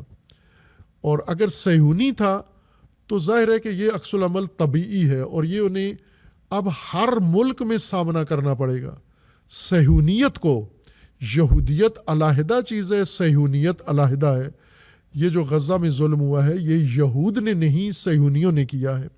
اور صہیونیوں میں عرب صہیونیت بھی ہے، مسلمان صہیونیت بھی ہے، مسیحی صہیونیت بھی ہے اور ہندو صہیونیت بھی ہے. یہ صہیونیوں نے مل کر یہ کام کیا ہے. یہود بہت سارے اس ظلم سے مبرہ ہیں اور اس کا حصہ نہیں ہے اور اس کے اندر شامل نہیں ہے. اور صہیونیوں کو اب یہ خمیازہ بھگتنا پڑے گا. اس کے لیے ضروری نہیں کوئی متشدد جماعت پیدا ہو اور وہ لشکر بنائے اور وہ ان کے خلاف انتقامی کارروائی کرے. یہ ہر انسان جس کو موقع ملا وہ یہ صہیونیوں سے انتقام لے گا. اور صہیونی انہوں نے چونکہ جس دور میں، ٹیکنالوجی کے دور میں، میڈیا کے دور میں تم نے کھلے بندوں جو جنایت کی ہے، اس نے اب تمہیں زندہ رہنے کے قابل نہیں چھوڑا اور انسانیت کی نفرت تم نے خرید لی ہے. ہر چند مسخ شدہ حکمران وہ اقتدار کی خاطر تمہارے ساتھ ہوں گے، لیکن عوام کبھی بھی کسی بھی مذہب کے، نہ ہندو، نہ سکھ، نہ مسیحی، نہ یہودی، نہ مسلمان، یوں نہیں کہ یہ صرف مسلمان یہ کام کریں گے، بلکہ صہیونیوں کی نفرت ایک عالمی احساس میں تبدیل ہو گئی ہے اور یہ نفرت آگے بڑھتی جائے گی. بہرکیف یہ آنکھیں کھولنے کے لیے واقعہ تھا.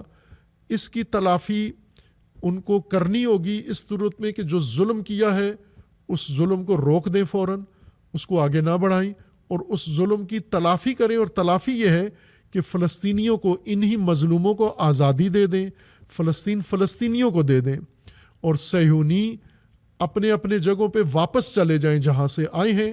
فلسطین فلسطینیوں کا ہو، وہ فلسطینی یہودی ہو، مسیحی ہو، مسلمان ہو، غیر مسلم ہو، غیر مذہبی ہو، جو بھی فلسطینی ہے یہ سرزمین اس کو دے دی جائے اور صہیونیوں کو اس سرزمین سے نکال دیا جائے. یہ وہ تنہا راستہ ہے کہ انتقام سے بچ سکتے ہیں، ورنہ الہی انتقام انشاءاللہ انہی لوگوں کے ذریعے سے ظاہر ہوگا اور انہیں اس کا خمیازہ